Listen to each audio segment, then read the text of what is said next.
Gosh, one of these days I will remember. Just like, oh yeah, 3, 2, 1, we're gonna get ready now. No, we're all in multiple space. buttons. This is fine. Okay, It's hello, okay. everybody. It's a process. We'll get there. Hello, all. Welcome to another episode of Design Dorks Gaiden. Sorry, it is a little late this month. I was on vacation. I was in California. Yeah, it's no problem. But we're here now. We're fine. It was probably the earliest opportunity that we had, but we're here to talk about the video games and stuff. Before we start, I do want to apologize to everyone. I have an ear infection, so if I wince and like wink at you, it's not because I'm flirting with you, it's because I'm in terrible pain. All right? So, Yes, just letting you know that right How now. dare you be so inconsiderate and not fix your... Like, how dare you be in pain? Goodness gracious. Well, it's not that. I just didn't want them to think that I was flirting with them. Like, you know, just be like, oh, honey, oh, I didn't want them to go, oh, look at my Glorbo, I can fix him. And me to go, no, I'm fine. I'm actually not fine. But in regards to you, specifically, I'm fine. Excellent. As always, I am one of your co-hosts, the Duke of Dorks, and joining me, as always... It's me, it's Pyrr Kong. How's it going? Yep, and this is just the nice chill podcast where we talk about the games, the news that happened this month. Well, I guess last month and a half, because time's hard. Yeah. And then just some random stuff in between with some comic stuff at the end. Exactly. Thank you all for taking a slice out of your day to let us ramble about nothing. It's appreciated. It gets all the good anxiety out. Indeed. All right, let's just jump right into the first segment. Yeah. Just play this real quick.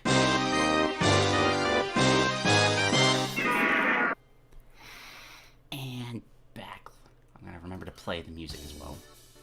There you go. I didn't notice anything Metroid. As always, disappointingly. It hurts. Yeah, I'm sitting here. I'm waiting for Banjo. I don't think he's coming. Game Awards, maybe? That's like the next big You think he's going to get a Jeffy? Not a I don't chance. know. I mean, Jeff got Prince of Persia. No, that was the Ubisoft. No, what? Yeah, that was Gamescom. nothing. You think that like Hideo Kojima is going to come up and go, Jeff-san, I have a great idea, Banjo-Kazooie, and Jeff is going, all right, Mr. Kojima, that sounds great. I'll get right on it. It's possible.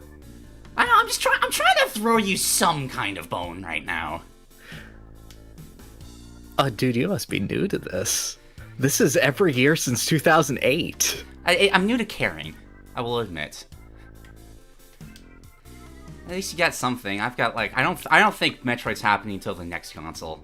It's been too long. Oh yeah, no, I think that because like rumors are what next year for Switch 2 or so. Yeah, something like that. I've seen a couple. Something like that. I know that patents. there's a lot of it, but like this is more than I usually see. So Yeah. I'll go maybe. Oh, that's where I'm at for DK too. So Yeah, probably. It's as maybe if COVID hadn't happened, the schedule would have lined up better. Well, yeah. Have more of an end of the life cycle, but no. We got Rayman barely. That's true. I can be excited about that, but we'll cover that in the news section. It will happen. Yeah. Yes. First off, what games have you been playing this month? A bunch of video games. How's the DK TV sing-along going? Poorly due to repeated illness, and also, I'll get there. There are just several things that I need to do first so that I can make sure it is how I want it to be. But I have fulfilled the prerequisite that all of you don't have to hear, but Duke can release whenever he feels like. So, like, Do I the have bare free reign minimum to has release that? been done. If you want to embarrass me, you have the ability at any time. I'm not gonna do it immediately, but I'm just glad to have the trump card. Okay. Cool. You know, it helps. Great. That just dropped the camera. Oh, yay! Your face is gone. No. I noticed. Okay. I noticed midstream. Don't worry. I got it. Okay. Joys of doing this live. Yeah, that's no problem. Anyway, video games. I am preparing for the big end-of-year video that I have going on, and you at home can probably pretty easily guess the theme based on what I played last month and what I played this month. And guess what? I'm going to play in the upcoming months. So, Let's go. First game I want to cover is Super Mario 64. All right. That is a game that released with the Nintendo 64, one of only 2 launch games for it, released in 1996. It would be the best game released in 96 if that was not the year Kirby Superstar came out, which unfortunately it is. Yeah, what is there to say about this game? Like, I'm having a hard time even asking questions, right? What are you looking for in the game specifically for what you... I don't, not to spoil the video, but, like, what are you focusing on with this particular playthrough? What I'm focusing on in this playthrough is getting the footage for the specific levels that I need. Okay, and I got that, and I got out.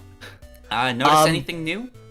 I guess? Absolutely. Mario 64 is such a fun game. I think most people in the audience can picture the path that you have to go through the game in order to get to the end very easily. It has been speedrun to death. It has been tackled to death. So playing through the game, I am proud to say that Super Mario 64 does not control as well as that would assume. Mm-hmm. It is a lot less fluid, and like the anxiety that you have turning Mario around on a thin platform is indescribable, really. Because that man is breakdancing every time he has to turn around at all. Mm-hmm. I played 64 right after I had already played Sunshine and Galaxy. I dropped it after like 30 minutes. It just felt so bad after playing just... Oh yeah, this is what it feels like in the future? Okay, I don't need to play this one. No, I have to say, it's a good game. The fact that they make actions like the triple jump and the long jump feel as good as they do, and you can combo them into each other, is incredible. I think that to optimize getting Mario to the maximum Bing Bing Wahoo-osity that he can reach is amazing. What they have done is amazing. Like, I'm not going to take away from how groundbreaking Super Mario 64 is or belittle it in any sort of way. And I will outright say it is a better platformer than Banjo-Kazooie. 100%. Oh yeah, but Banjo's better when it's not it's for exactly. the vibes. It's for the collecting. Banjo is a better vibes. I think Banjo controls better as a 3D character than Mario. I think the feel of Banjo is a lot more... Yeah. It's a lot more comfortable. Mario is... I like Talon more. They're still trying to figure out how to make 3D characters feel like characters and not like cars. And Mario feels like a very, very good car, but he is still a car. Mm-hmm, mm-hmm. Yeah, still fun though? Okay. Mostly. Like, there's so much good that is thought of in this game, like just Big Boo's Haunt on its own, how emergent that level is really, really fantastic. And then you get to worlds like Dire Docks, and it's like, I would rather be doing anything else. Yeah, the old underwater 64 levels. Gotta love them. Honestly, the swimming controls were not bad. Like, I actually was surprised at how much I enjoyed the swimming controls. What I did not enjoy was basic level layout. I think that 64 really starts dropping the ball on its level layouts at about Dire Docks. And, like, it's got good concepts. Like, Tiny Huge Island is a good concept. Tall Mountain is a good concept. I just don't think that top floor's levels are very well laid out. It feels like there is a bunch of platforms and they kind of string them together and they're like, this is where we had the idea for this star and we have themed it after snow now. Mm-hmm. Okay. Less of a kind of retro games like Living World and more just, okay, here's the gauntlet that you have to go through. Something like that? More like someone built a playground and they built it out of the parts of different miniature golf courses and just painted them over so that they were all the same color. That's a good way of putting it. I love that. But I mean, overall, it's a remarkable game for what it is. All right. I will say that. Fantastic music as well. Oh yeah, like, for sure. That goes without saying. What they did with this game's sound design, especially, is chef's kiss. No complaints. Especially for Rainbow Cruise and Wingcap in the Sky. I would say that for TikTok Clock as well, and Wet Dry Worlds, and Snowman Land, and most of Tall Tall Mountain. So yeah, just most of the stuff. Just the top. It's a game that magically gets worse the more you play it. Magical failure. Nah, not failure. Just it's incredible because your ability to enjoy the game go up, but the actual game go down. Yeah, I see that. I see that. So yeah, that was that. I learned how backwards long jump this time. That was cool. Congratulations. You did the thing. That let me skip doing 3 stars. Let's see. And then I played Mario Kart 64. What was it? The 4th best kart racer on the 64? Yeah. Well, it depends if you count F-Zero or F-Zero X as a kart racer. But yeah, beneath Diddy, beneath Mickey, beneath Falcon. But after replaying it, I have been hard on this game because I expected it to control a lot more like Super Mario Kart, a lot more like Super Circuit, which I do not enjoy those games. And Mario Kart 64 controls surprisingly fluidly. I would outright say I think it controls better than Double Dash. Really? Yes, I think that just your ability to guide your cart forward is a lot better than... Because Double Dash always had that aesthetic and that feel to me of you're kind of controlling RC carts with plastic toys on top. I don't know if I'd agree with. If only because of the GameCube controller to N64. No GameCube. I mean, no N64 game.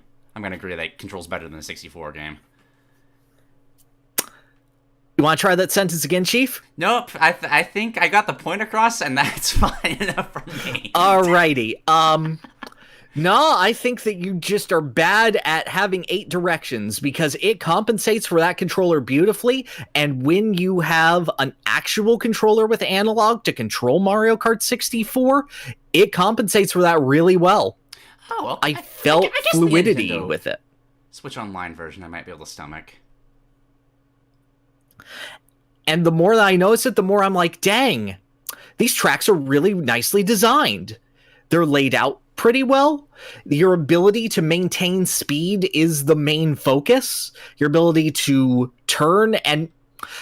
Okay, so from Double Dash onward, I would say that the focus of Mario Kart was on power sliding. On every turn, you get that blue turbo and you go. Or the red turbo, depending on the game. Mario Kart 64 is probably the best game in the Mario Kart series that is more about, please just make a straight line through the track. Please just don't go off the road. Oh yeah, knowing the layouts, that checks out. Mm-hmm. And I feel like when you port a lot of 64 tracks forward, they feel really, really basic, or the turns feel pretty shallow. I feel like in playing the game in its original form, and I was ready to be hard on this game, I was ready to throw it out immediately, that 64 does an immaculate enough job of just making it feel good that you got through a lap without fucking up. Yeah, okay, I can see that. And being able to maintain that speed feels great. And I really like that about it. I didn't notice any course felt particularly bad. I will say that it has the funniest AI in any game. It is the stupidest funny AI, because how 64 works is it picks 2 characters to be your rivals.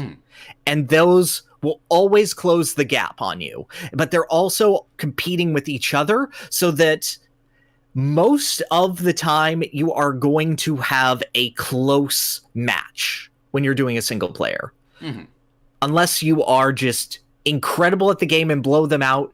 The AI is designed to rubber band in such a way that everything will be close. And something I learned through this playthrough, the AI does not use shells in Mario Kart 64. Really? Just never? Yeah. No red, no blue, no green. Huh. It is only the player who uses those. They have to beat you entirely through their AI and through trapping items. I assume that having calculations for shells going for 8 players at once would destroy the N64. Don't see PUC items. I've fell on bananas and have had fake item blocks before, so... But just never shells. That's so... So... I never knew that. MK64 is a lot more indicative of your skill than other Mario Kart games in just playing it. Mm. However, if one of the racers who is not one of your 2 rivals gets in first place, they will rubber band infinitely and multiplicatively so that they are half a lap ahead and they stay there. Which means for some reason, Wario just goes crazy on Banshee Boardwalk and never looks back. And then immediately goes back to sucking on Rainbow Road. That's hilarious. So once he gets to that point, it's kind of... Is it possible to win from... Oh, no, you can get red shells and stuff, so that's... Yeah, but the red shells suck in this game, so it's essentially you get a blue shell and pray. Mm-hmm. Otherwise, nah. However, his score will likely be so low that he only ends up hurting you and the other 2 that you're actually competing with, which means it can either be a death knell for you or for them at any time, especially if it happens in the 2nd or 3rd race of a Grand Prix. That's amazing. And that, I think, is just so funny. Like... Mario Kart 64 is a game, I think, made of duct tape and dreams, but damn, did they do a good job of making it good in spite of that. Nice. All right. I'm glad to come out of this game with such a positive opinion, because I also played Mario Tennis, and that was a tennis game. Yeah, hard to say much more than that. It is a game where tennis happens. Has there ever been a good one? Yeah, Power Tennis is great. Tennis Aces is actually a fantastic fighting game until you realize there are only 2 characters in the game. Like, seriously, when the Tennis Aces demo came out, that was amazing. I loved doing that. But yeah, I don't have much more to say on Mario Tennis 64. It is a game that existed, and I liked it as a kid, and now I play it, and I go... I see why I liked it as a kid. Donkey Kong, it is the ugliest walk for Donkey Kong I have ever seen. Because it is one game where, well, it's a tennis game. You can't have DK hunched over like usual. So they have him standing up and proud with, like, presenting his titties the entire time, but his legs are locked in place. So the whole time he's just kind of twisting his arms like this, going to the ball, like he's doing a freaking Vince McMahon walk, and then slapping it. It is disconcerting to see my boy in this way. I will not lie to you. That sounds absolutely glorious. What are you talking about? Well, because his legs just are kind of walking in one direction in spite of it. It's like watching an action figure articulate only its torso. Ah, okay. I'm just concerned. He seems a little stiff. He should see a chiropractor.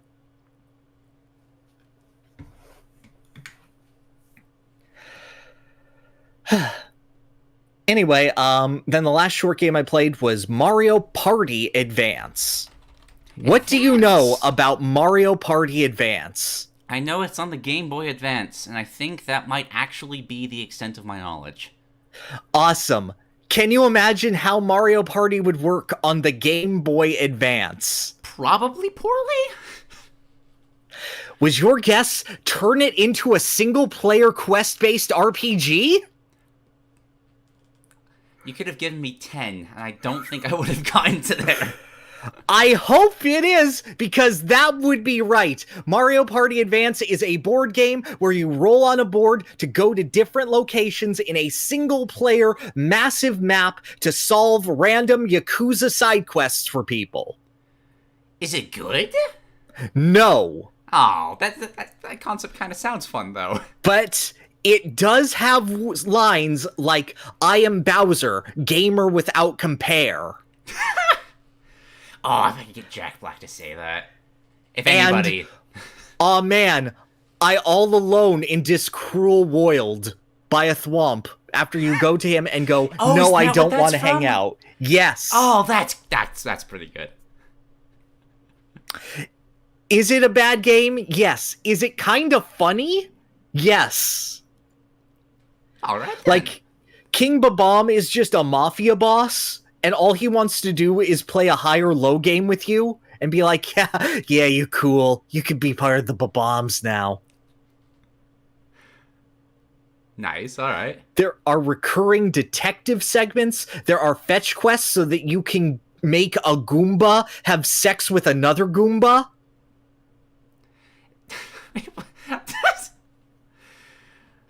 I didn't know that the mini-game in Mario Odyssey of making the Goomba Towers had such rich history. It really does. Goombob is gonna get so much.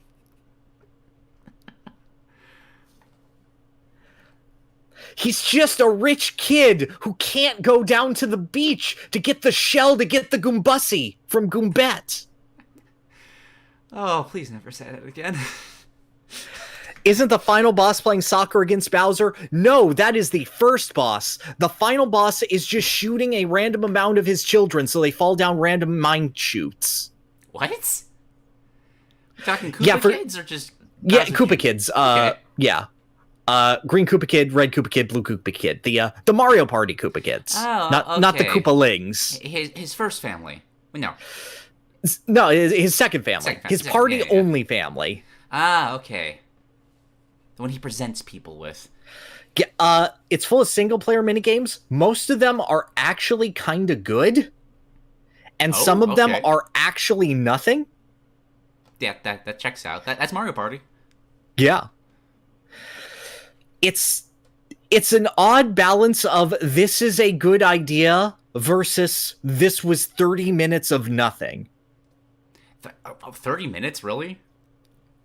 For each quest, yes, I'm glad I had a fast forward button. Wow, okay. Is there any possible multiplayer thing at all? Is that even a... Yes, you can play some multiplayer minigames with link cables. And there was actually an e-reader add-on to this, where you could like swipe e-reader cards and then compete for high scores against those. Oh, wow. The most riveting And I think there was a multiplayer. physical board game with it. What? So that you could play the game, and then you would all play the minigame on your e-readers. But... Man, Nintendo had some... I mean, still has, but wow! How many different ways can we find a way to combine real-world attributes in the games we have? Yeah. So anyway, it's a bad game, but Kamek says, I once trained Bowser to be a gamer, but he became arrogant. Keep on gaming, but never forget your roots.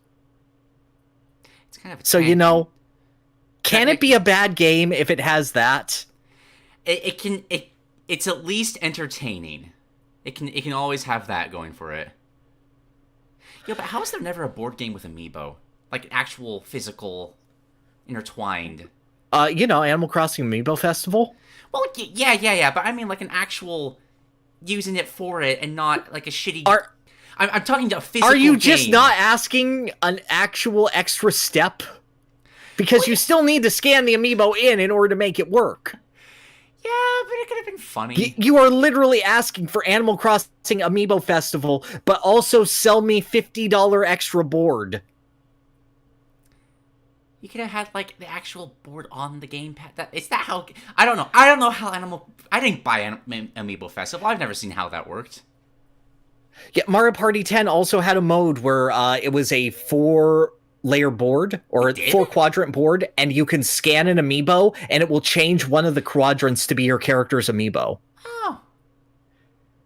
Never played it. Yeah, it was neat. It had a remix of Wario Land music. That was awesome.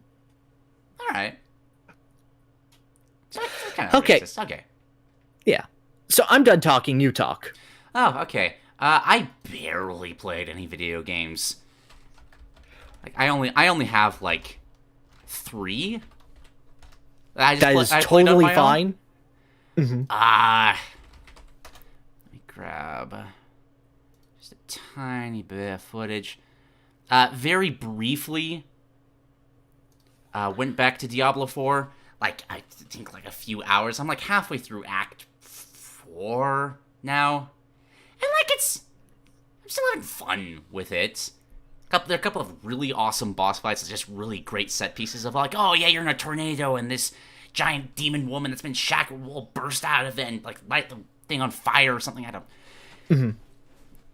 A couple of great story moments of just, oh, yeah, this world just sucks to be in, which I appreciate tremendously from a world-building perspective, because I think that sort of doom and gloom really adds to the overall tension of the world at large, helps like just capture the theming a lot better. Too many recent games and like all genres kind of sacrifice that for quips these days, and that was a breath of fresh air.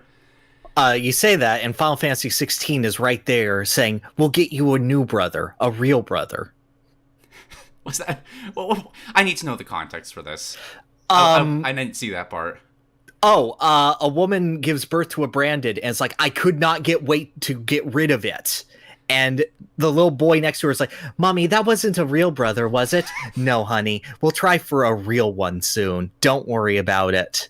And I'm like, that's the good world building I want. Yeah, you can still be funny, but also horrifying at the same time. Clive cannot punch his way into fixing that. For sure, but like the moment the luster and hype of Baldur's Gate 3 became tangible for me, I dropped Diablo 4 immediately. I probably won't go back to it for a very long time. Yeah, I get it.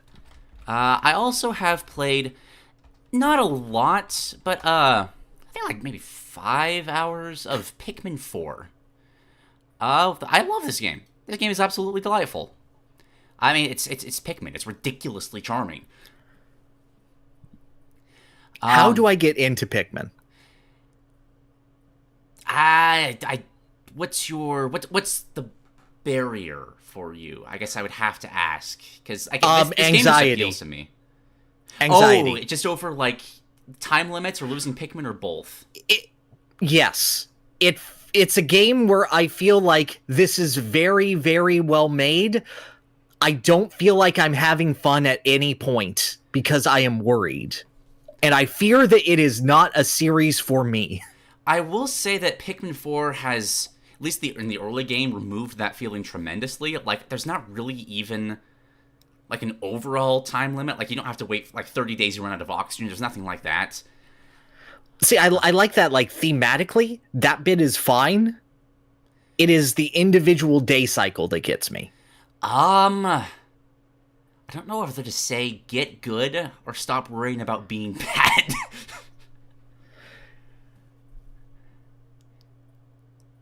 Because, like, yeah, it can be a stressful game, but, like, that's part of the appeal for me. So I think if that doesn't appeal to you, it might just not be a game for you.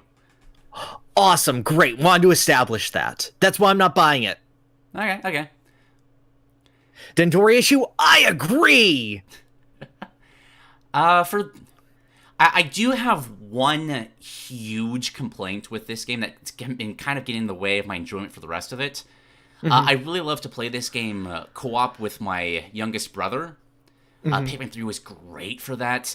Co-op in this game has been just eviscerated. You no longer can, like, control multiple captains. Instead, it's a really, really lame, just, like, Mario Galaxy, Mario Odyssey. Just like, okay, you have the Joy-Con, you point at the screen, and you can fire a rock or, like, drop little items for... It's like Tingle Tuner. levels of just 2-player shenanigans, and that sucked. I really don't like that, and that's been an unfortunate blemish on an experience that I'm otherwise enjoying immensely.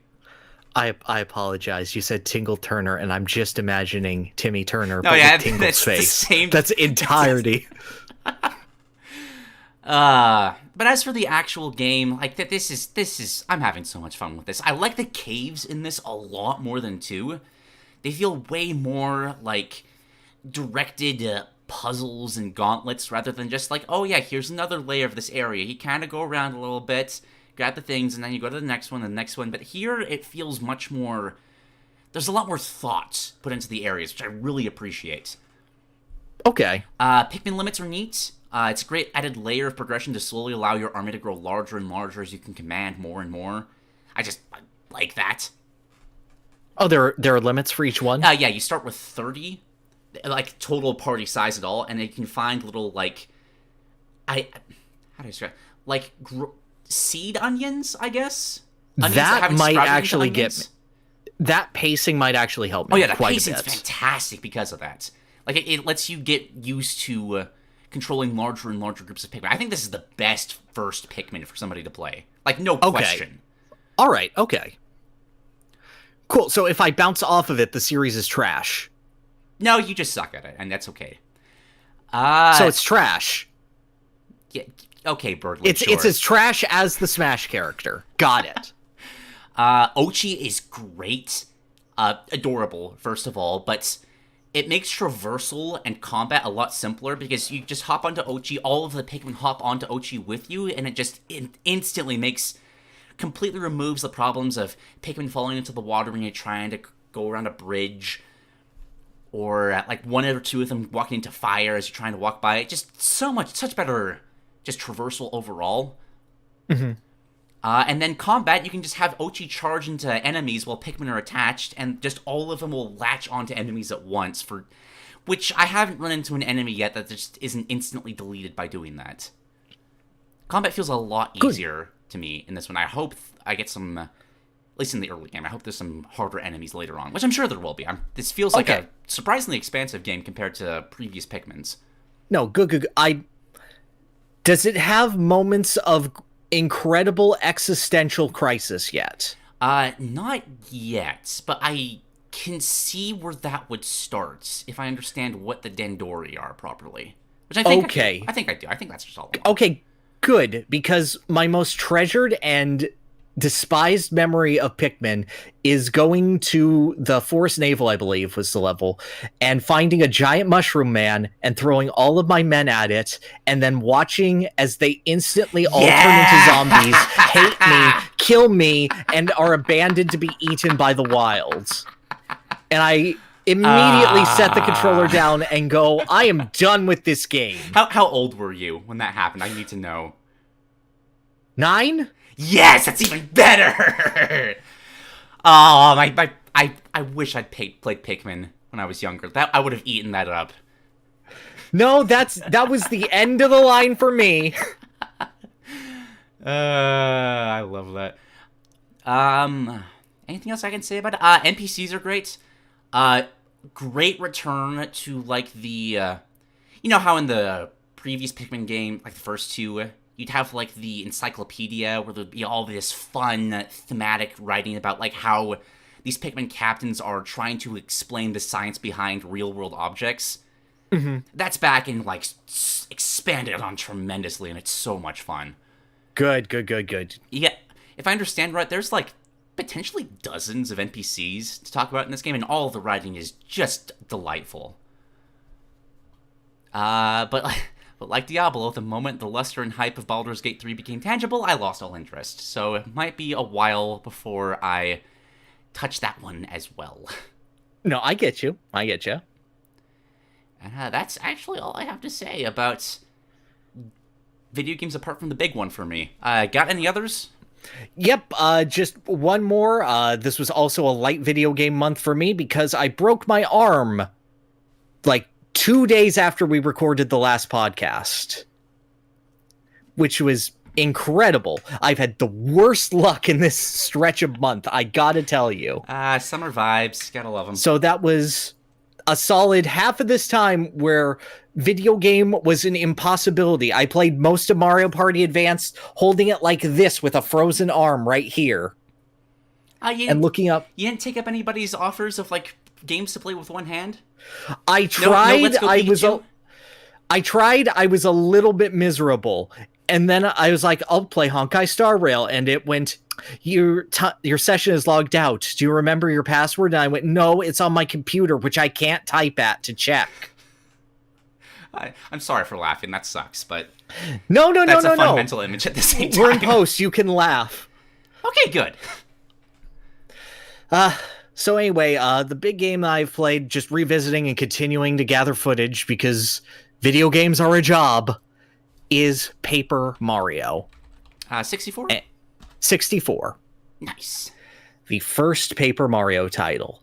And do you ever have a game where you play it and you don't really feel like you're playing a video game? You just feel like you're watching a very, very long memory replay itself step by step. That every individual action you have taken so many times that you no longer feel like it is a choice that you are making, but that you are simply watching pieces of a puzzle fit themselves together to recreate this perfect shrine in your mind that you have long since forgotten, but has never left it. Mm-hmm. That's Rayman 3 for me. Yeah, no, that's like the first 6 hours of Paper Mario for me. Like, there is no build variety. There is, for the whole prologue, there is no choices to be made. You can't even do the traditional Mario action commands until you be in the Goomba King. Mm-hmm. It is just, things are happening. I have no choice in the matter. I am charmed to do all of this again. I know what everyone is going to say. I know where everyone is. I know where everything is. I know the fastest way to do it. I will not take that way because I would rather sit down and listen to the dialogue. And it's so odd because it's not a game where it's like Donkey Kong Country 2 or Kirby Superstar, where like mechanically I know everything that I'm going to do, but it still generally feels good to do it. And I still get like a thrill from that because I'm like, I am perfect. This is just like perfect and absolute placation the entire time. Mm-hmm. I just feel fine. It is the feeling of being at a 7 out of 10 for hours on end. And it is an infinitely charming 7 out of 10. Nice. Anyway, then I decided, like, you know, I've done Danger Mario and TTYD. Let's try it in 64. I have now beaten the extra secret super boss halfway through the game. Oh, I don't have any frame of reference for that. How impressive is that? Explain to me. Let's see. The super boss has an attack that does 10 damage and then 12 damage. In Paper Mario, you start with 10 HP and can level up in increments of 5. Okay. I am in a build that has 5 HP. Oh. So just one touch, you're dead? It would be, unless I put all of my points into equipment so that I take half damage when I am at 5 HP or less, do 2 extra damage when I'm at 5 HP or less, need to guard, but have an extra timing window for that, and have a badge that stuns him if he tries to do a double attack, which stuns him from doing the second part of the attack. Oh, okay. I see the build. It is a fascinating enough build, specifically because in TTYD you can essentially level up forever.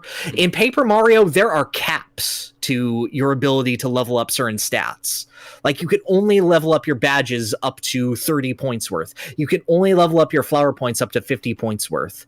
So once you hit level 18, I believe, if you level up again, your build is non-functional. So you also have to do experience point management so that you don't get too naturally strong. Really? Okay. Yes. It is actually kind of fun.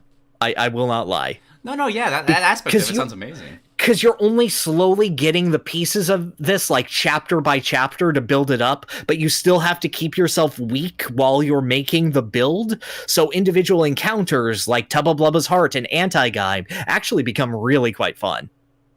Fascinating. That's a great way to play through an RPG. Mm-hmm.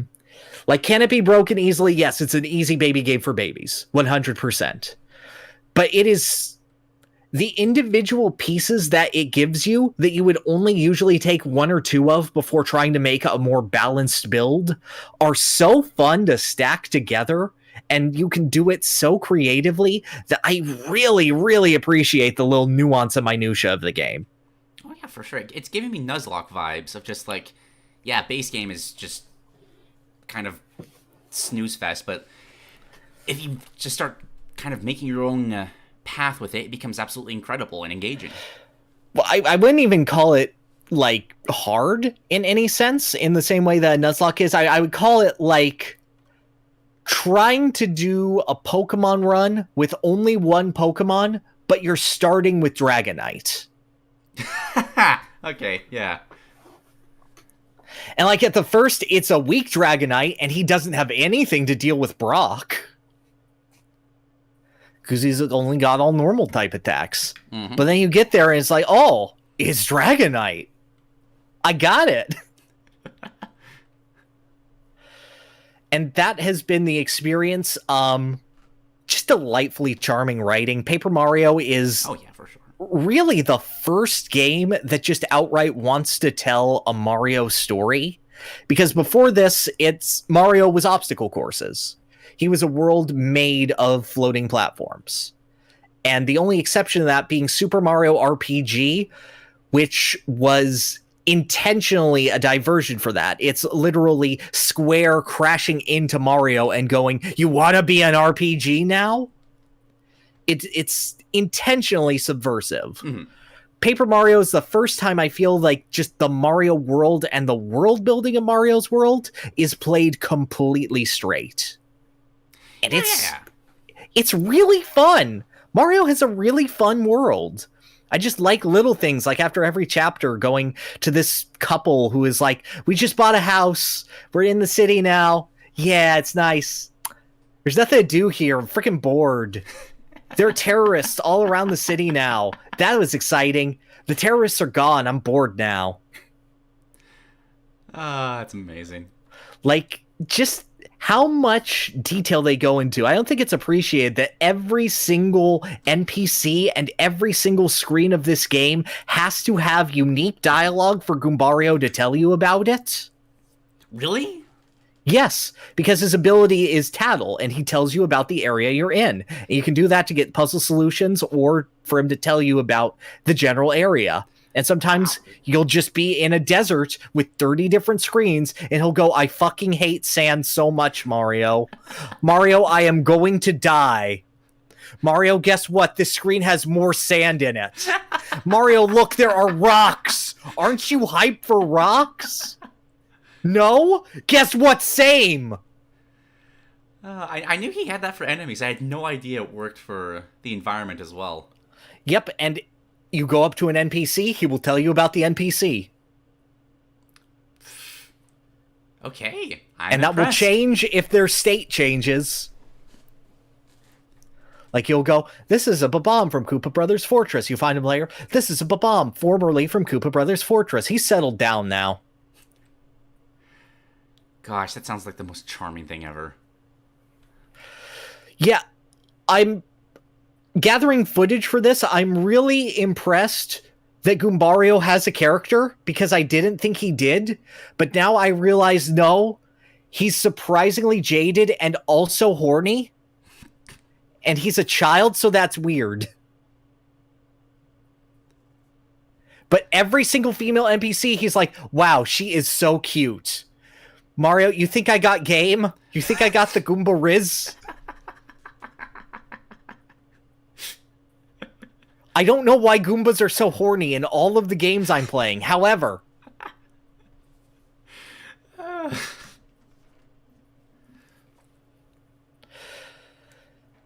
So yeah, that's been the new little twist to it that I've been enjoying. But overall, yeah, Paper Mario, it's a good game where nothing happens. But for the most part, I would say that it is a good game if you are specifically looking to enjoy Mario's world.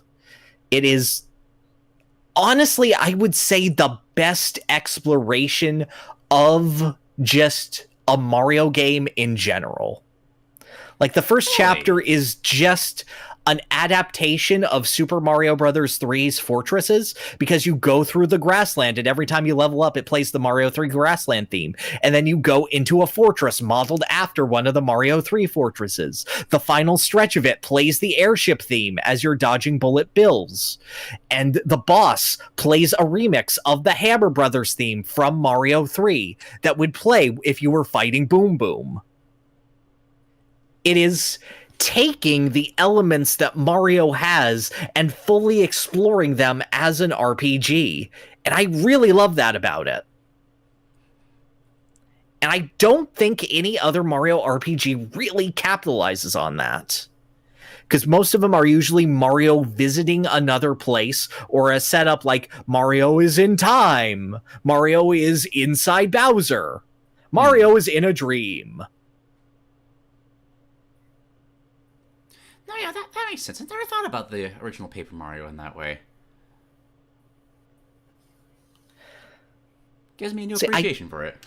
I think that a lot of my appreciation for Mario as a whole does come from this game.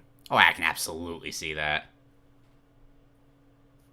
So, yeah, I just think it's cool, and it helps me appreciate Thousand Year Door more for being a distinct subversion of that. Mm-hmm. Okay, tell me about Baldur's Gate 3, because I am really excited for this game. Yes! Oh my... Where do I even start? I start getting...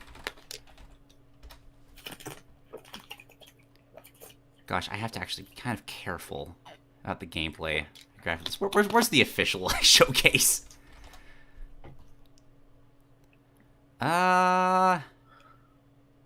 This one. Has Sven in the corner, but that's okay. Sven's probably the most wonderful CEO I have ever seen. Alright, so... where do I even start with this game? I have been dying to play this game since it was first revealed, I think back in, 2018, I think? Something like that. Divinity Original Sin 2, the previous game that this studio worked on, is one of my easy top 10 game of all time. And apparently they did so well on it that they actually got the... It was kind of almost intentionally a proof of talent that they brought to the owners of D&D. They're like, hey, we can do really well with these kind of RPGs. Can we please make Baldur's Gate 3? And they did. And this game might actually be perfect. From character creation alone, I knew this. Sorry, I'm going to be checking my notes a lot because I have pages and pages of them. No, please. From character creation alone, I knew this was just an absolutely mind-blowing attempt at a game. Ignoring the 7 origin characters with completely unique story paths that you can go through, all 12 baseline D&D classes are here. So you got your monks, you got your rangers, you got your paladins, all that. With 11 different fantasy races. Most of both of those have various subclasses or subraces for further customizations. There's... Can I be a pirate? I think so. Charlatan? Tell me the combination that I need to be a pirate. If you own Divinity, you get a pirate hat, because that's one of the NPCs from Divinity, and they give you a few cool references with that. Yeah, I think pirate's absolutely doable. I've seen scimitars, I've seen the hats, it's absolutely possible. I don't know if there's flintlocks. You might have to mod it for flintlocks, but this is a TC game, so the mods are going to be absolutely insane. Okay. 11 backgrounds on top of that, and every single one of those aspects, your class, your race, your background, each individually changes how you interact with the game.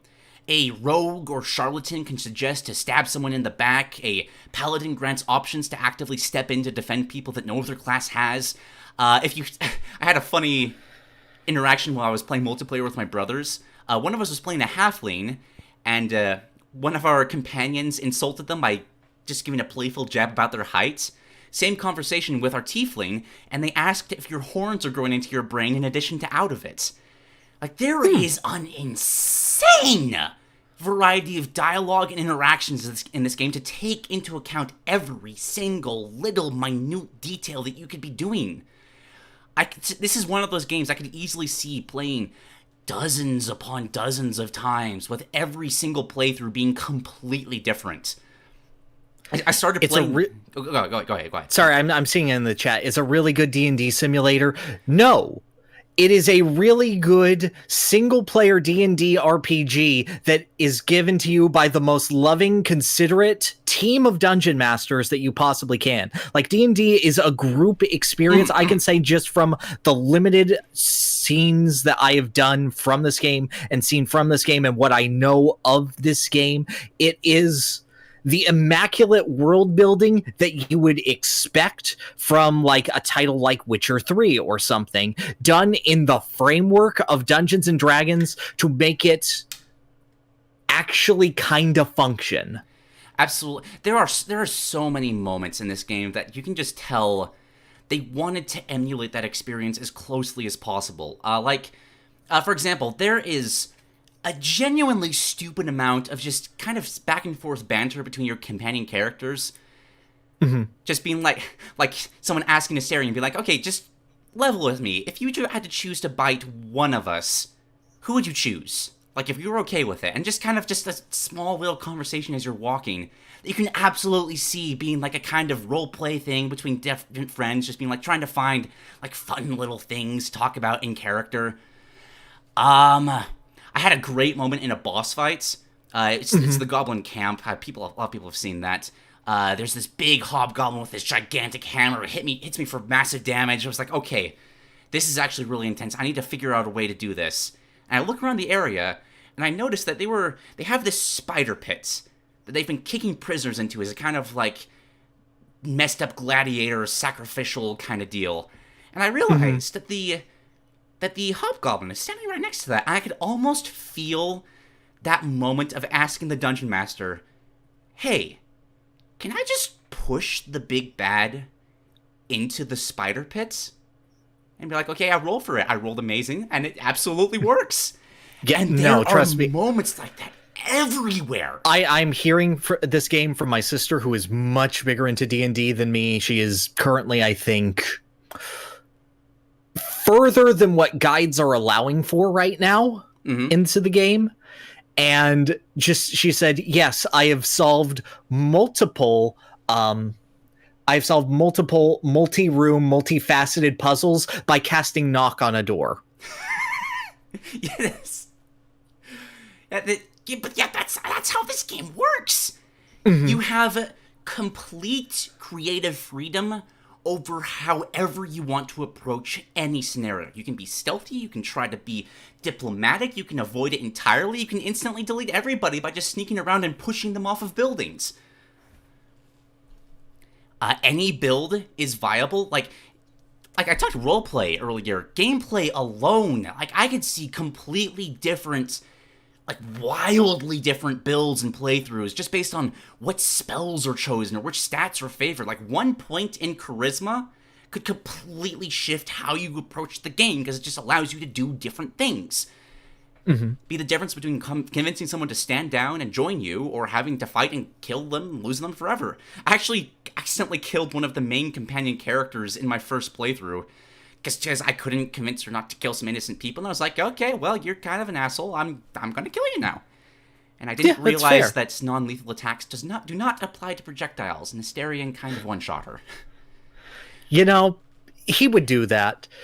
Question from, should I have some form of experience with D&D to play this, or is it complete noob? Can I have fun? Absolutely. This might be one of the best first introductions to D&D that exists out there. Like, if you have no form of experience, that's fine. Like, there's a couple of rules, like, you need to remember that, like, you have a limited amount of spell slots, but even then, like, long rests aren't really penalized in this game. No, yeah, And, like, difficulty options are available as well for people that are just new to the formula and need to learn it. Like, tutorials are great. You don't need anything to go into this. For previous Baldur's Gate games, do I need previous D&D experience? Absolutely, 100%. You can so easily create a character who is functionally worthless that there is no shot that you are going to be able to beat the game.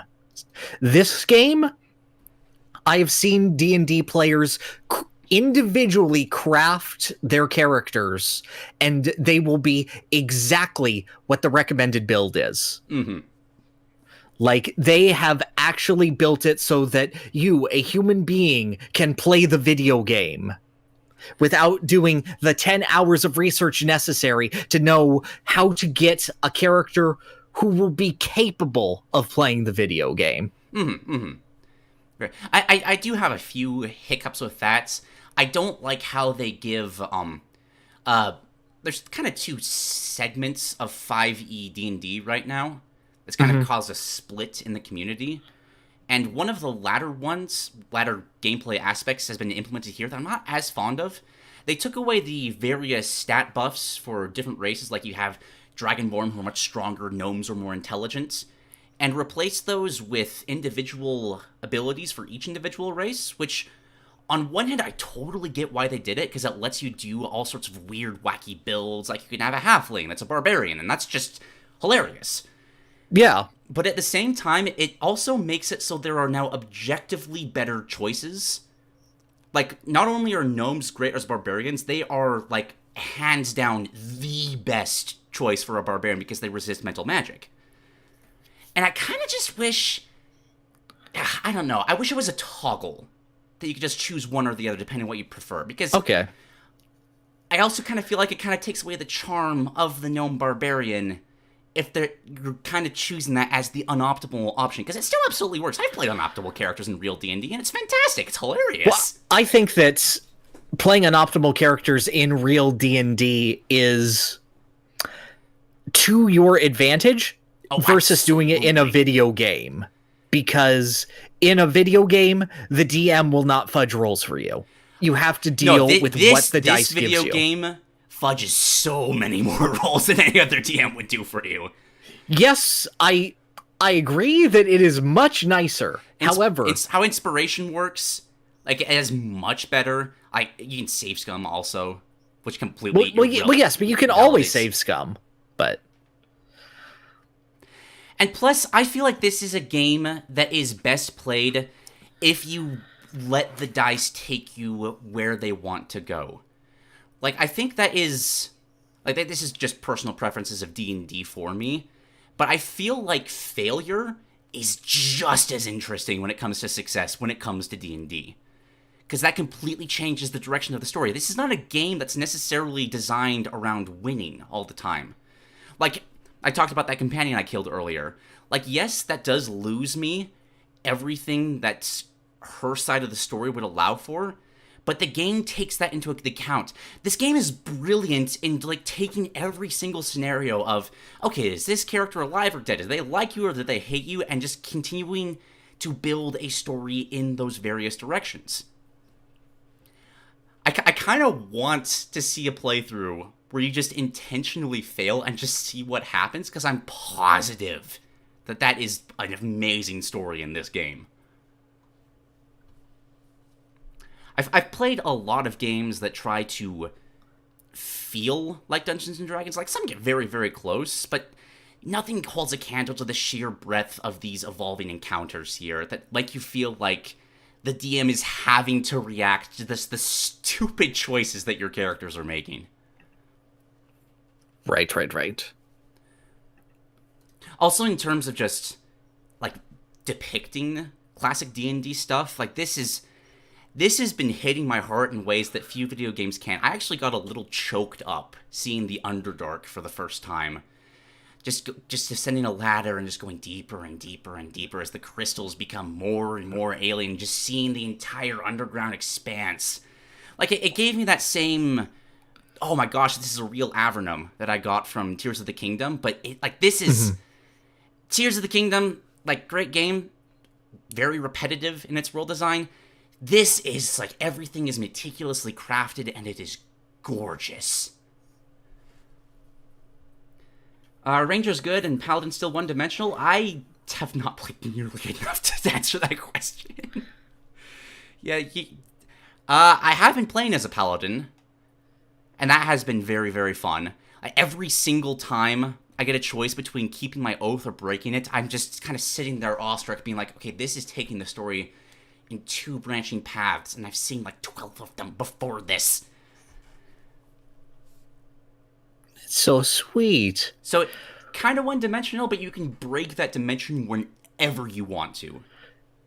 Poor little 1D boy. Going through the world. Gosh, what else can I say about this? All the characters are fantastic. Just across the board. Yes, from all I've seen, yes. Everybody has, they so feel like just characters that were brought to the table. Like, they all got their one big secret that they're hiding from the rest of the party. And they'll all mix and match in various ways how those secrets collide together. I have a playthrough playing as Astarion. And it's actually, instead of in other playthroughs where he's revealed as a vampire immediately and your party kind of just accepts that, it's actually a role-playing choice when you're playing as Astarion to be like, okay, do I trust this person enough? Do I reveal to them that I am a vampire? And you have to constantly juggle that with each individual character. Like, you can't use your vampiric stuff until they all know. But at the same time, there's a very good chance that this monster hunter is just gonna kill you because you're a monster. Yeah. And just watching his story grow and evolve, like seeing his confusion and aversion to kindness thrown his way is absolutely adorable. Is he as immaculately voice acted as every scene that I've seen with him? Oh, absolutely. All of the characters are in... I don't know who voice directed this game. It would have had to be multiple people with the amount of dialogue here, but... Yes. They were on the same wavelength the whole way through. The voice direction and acting in this game is unironically perfect. No, I've seen the outtakes of the narrator just going, whoa, that's a word with 4 apostrophes in it. Yes, exactly. It's amazing.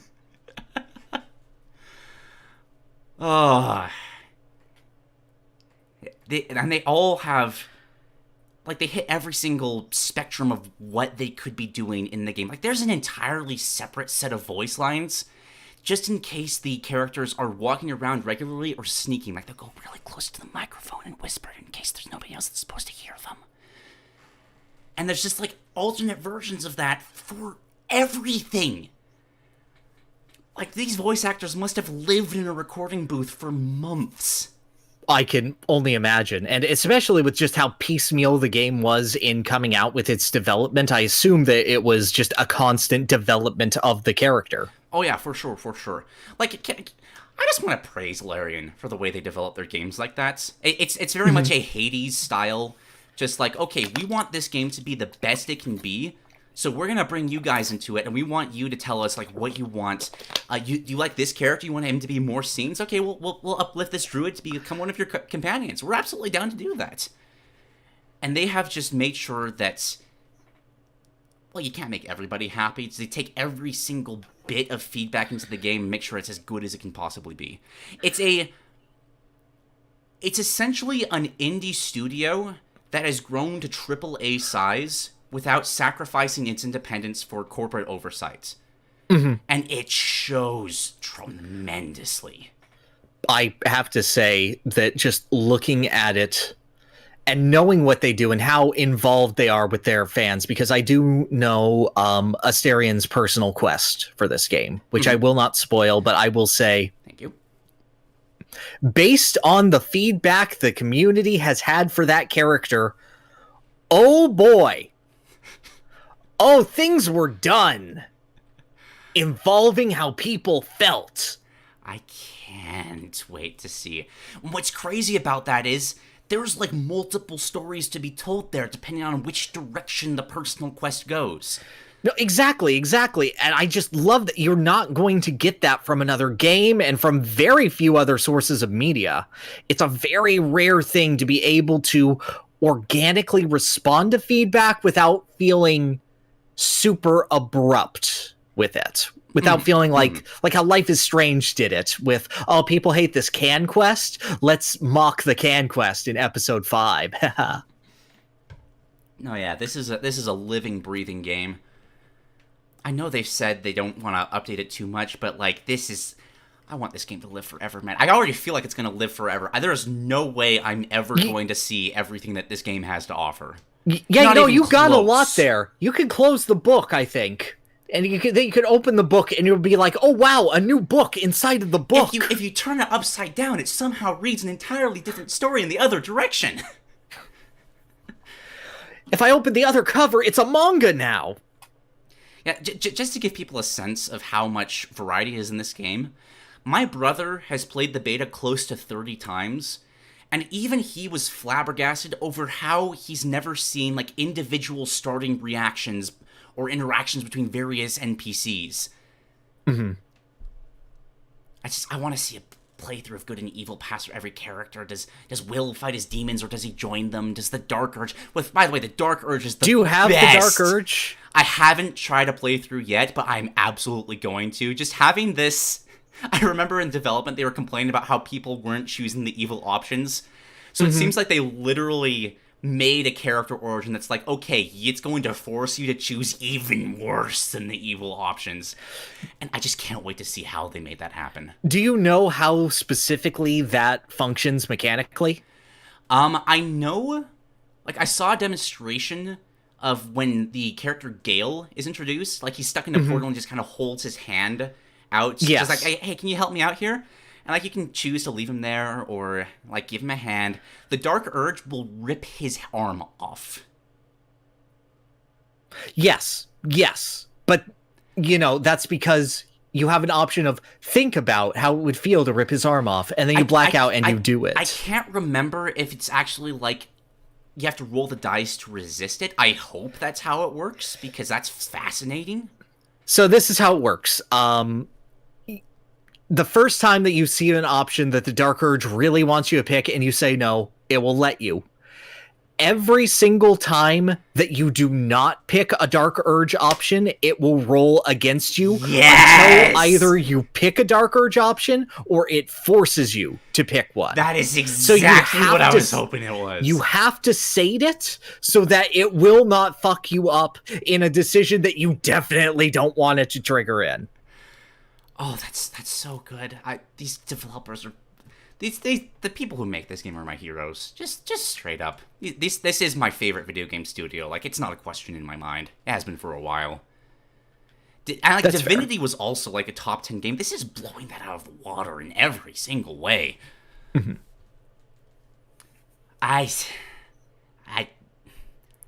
struggling to think of what else. Like, I've had the highest hopes for this game for years now, and it's gone above and beyond. It seems kind of good, my guy. Like, it does all of this while still keeping to, like, the cool things that Larian has done with their own games. Like, there's so many just fun terrain options. Like, you can cast a grease spell somewhere to cause everybody to fall over, only to throw a fireball at that same spot and cause the grease to explode. Can cover out with water, and then the smoke becomes cover for you. And just the amount of little gameplay aspects that interact with each other. The fact that you can just speak with animals and unlock an entirely separate, beautiful cast of characters is insane. Yes. And the way the animals are voiced, like, the second you meet a cat in this game, it will become your favorite game of all time. I've heard a Scottish spider. I'm a fan. Exactly. You just talk to a cat and just, like, lean into its ego and be like, oh, yes, I suppose I will let you bask in my presence for a while. Can you tell the arrogance of the master? She promised me milk and I haven't seen any milk. Okay, I'm bored of you now. Go away. Just every aspect of this game is a 10. Gameplay, music, visual presentation, writing, world building. It's all perfect. I can hunt for nitpicks. The game, like how everything is a cutscene, kind of gets weird in multiplayer. Like, people are constantly jumping in and out, but that kind of adds to the random chaos of a D&D session I would assume anyway. So. Like, all co-op is goofy. Oh yeah.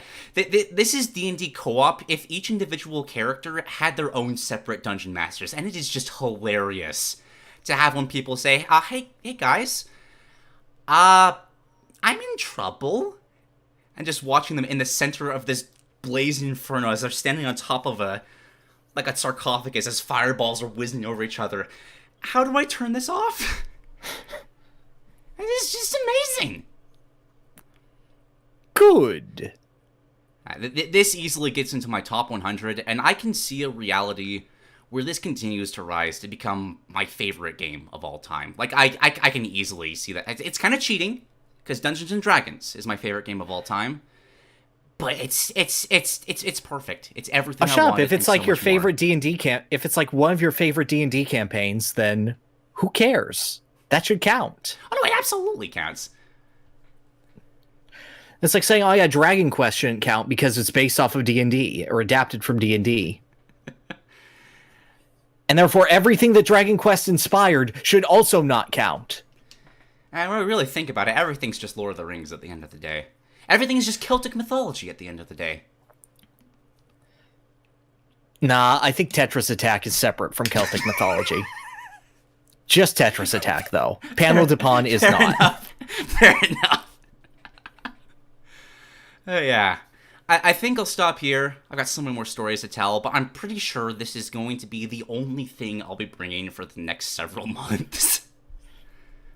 No, that's fine. That'll be a good balance to when I go and then I play Mario Sunshine. It was okay. Alright, but yeah, Baldur's Gate 3, like, everything you've heard is true. This game is phenomenal. I give it my highest recommendations. This blows every other game, this game, or even this decade, for me, out of the water. It is genuinely perfect. Okay, and that's all the games I had on my own. But hey, I was in California. I visited you for a bit. What games did we play? Guess what? I'm also in California. That's a thing. Guess what we played? Was it Street Fighter? Yes, let's talk about Street Fighter. Yeah! Let's go. It's everyone's favorite segment, Street Fighter. Street Fighter's still great. It's such a good game. It's so good. My hand healed, and I felt great. I hate you because you said Dhalsim felt good. Dhalsim felt so good. I feel so bad about that. But, like, just... the feeling of just being able to warp to the other side of the screen and have, like, 3 reads that you can throw out there before you can even close the gap to him. Being like, oh, is he gonna jump? I can cover the whole screen. He's gonna charge at me? I have 3 different projectiles that take care of that. But God, the whole just... I had an aneurysm. First time playing JP versus you with modern Luke controls. Do you know what they say about the modern man? He walks up and he hits the rising uppercut. And what's he going to do after? Is it going to be a grab or is it going to be a second rising uppercut? Just flip a coin every single goddamn time for 15 matches in a row. It was the incredible feeling of slowly walk up and grab, followed by slowly walk up and grab, followed by slowly walk up and grab, followed by rising uppercut to take the round. It's so hard to do that. Because, like, with JP, you got that whole feeling that, oh, yeah, I need to keep them at a distance, try to figure out, okay, here's how to zone it. And you can't, and it's so hard to do that when you don't know how. You just oh my God. Up and hit me every single time. What is this option? Being a tiny-minded little baby who can't convert in anything, when you just have to hit the button with Luke and he does it, it's so good. But even then, like, it was so fun to finally hit that moment where I'm finally starting to win and be like, okay, I'm starting to figure out, God, is this character so fun when you actually start to get him. Just, like, having somebody stuck on the other side of the screen and there is nothing they can do because you keep reading, okay, do I throw out the little stabby thing or do I throw out the thing that's going to grab you? It's just, It's phenomenal. It's so good. It is good, and I will say that did prevent you from getting 10-0'd. You did, in fact, make it to 9-1 against Modern Luke. I don't know if he was even Modern Luke. I went 10-0 versus Rising Uppercut or Grab. That was Excuse me, I had other things. I hit Sandblast. Sometimes I went Beast Mode, baby. Sometimes I actually hit his normals because his normals are good. But God, this is such a fun game. What else? It is. Any other things? Man, it's gonna suck saying that this is worse than Baldur's Gate 3. Oh, fuck, no. Oh, wait, no. Worse than... Oh, easy. No problem. Yeah. No, I'm gonna hate that. Street Fighter, no. Fucking Tears love of the Kingdom. this game. Like, High Fivers, I adored you, but Baldur's Gate is just perfection. Sorry. Nah. It's okay, you can be wrong. I have on written record, Pyrr Kong saying that if a Donkey Kong game came out, he'd have a moral dilemma having to admit that Baldur's Gate 3 was better. I probably would. That is true. But back to... I loved watching just EVO in general. Yes. Finally having a fighting game where I actually kind of understand what's going on screen. Right? Isn't it such a difference to actually be like, I get it. I have a basis for this. Oh, yeah, that was so impressive. Holy shit. Oh my god, when Persona 4 Arena was actually a thing, or when I actually remembered how Marvel 3 worked, it was so engaging to actually watch it. We'll say that Marvel 3 kind of not fun watching at EVO once it got to the really high level stuff. Oh yeah. Once it gets to lightning loops all the time. Yeah. But no, shut up. Every time the Hagar is on screen. Pools was fantastic. I just hated the grand finals. Well, yeah, but getting there and the ability to, like, every Hagar player is incredible. Have you seen Lythero's, like, Marvel video? Yes. Have I seen a Lythero video? 100%. That man carries so much of my appreciation for, like, half of the EVO games. That and Dragon Ball FighterZ. Yep. Rashid is so cool. Rashid is cool. I appreciate that he is a character who does no damage to instead give you anxiety attacks from every angle. Oh, just watching people just dart back and forth with Tornado, being like, I'm over here, now I'm over here, now I'm over here. Yes. It's so fun. I mean, it's fun to watch. I can't do it for the life of me, but it's so fun to watch. 100%.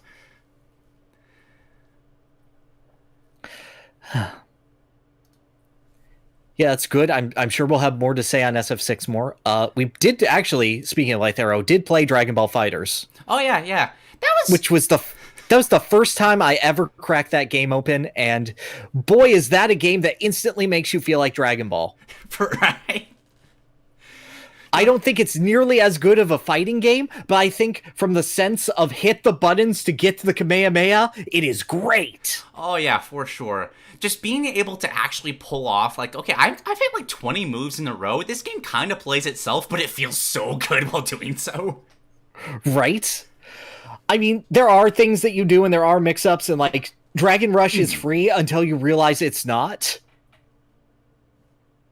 Which is that one where you just hit the R1 button and they do the combo and send you into the air. And then you hit the buttons and they do the combo. But no, it's so good. I did break my rule that said I will not play this game until Mr. Satan is playable.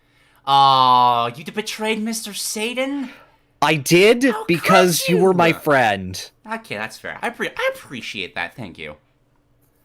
And I sat there, I got to tell you about Majin Buu.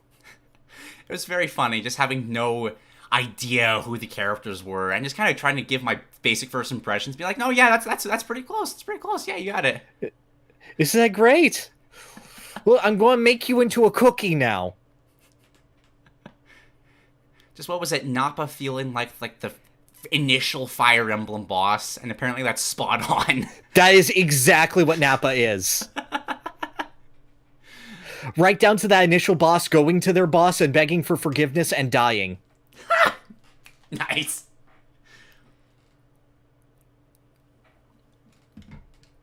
Yeah, that was fun. Just going on the fighting games, we also played, which Guilty Gear game was Xrd Revelator. Xrd, The first Revelator, yeah. It was so fun watching you try so hard with Ino, and I was just shutting off my brain and mashing buttons with Johnny. He has a very long sword. That looks... I am playing a technical character that I've never once touched. I had no idea what I was doing the entire time, but it was so much fun. It was working. You were misfiring pretty well on accident.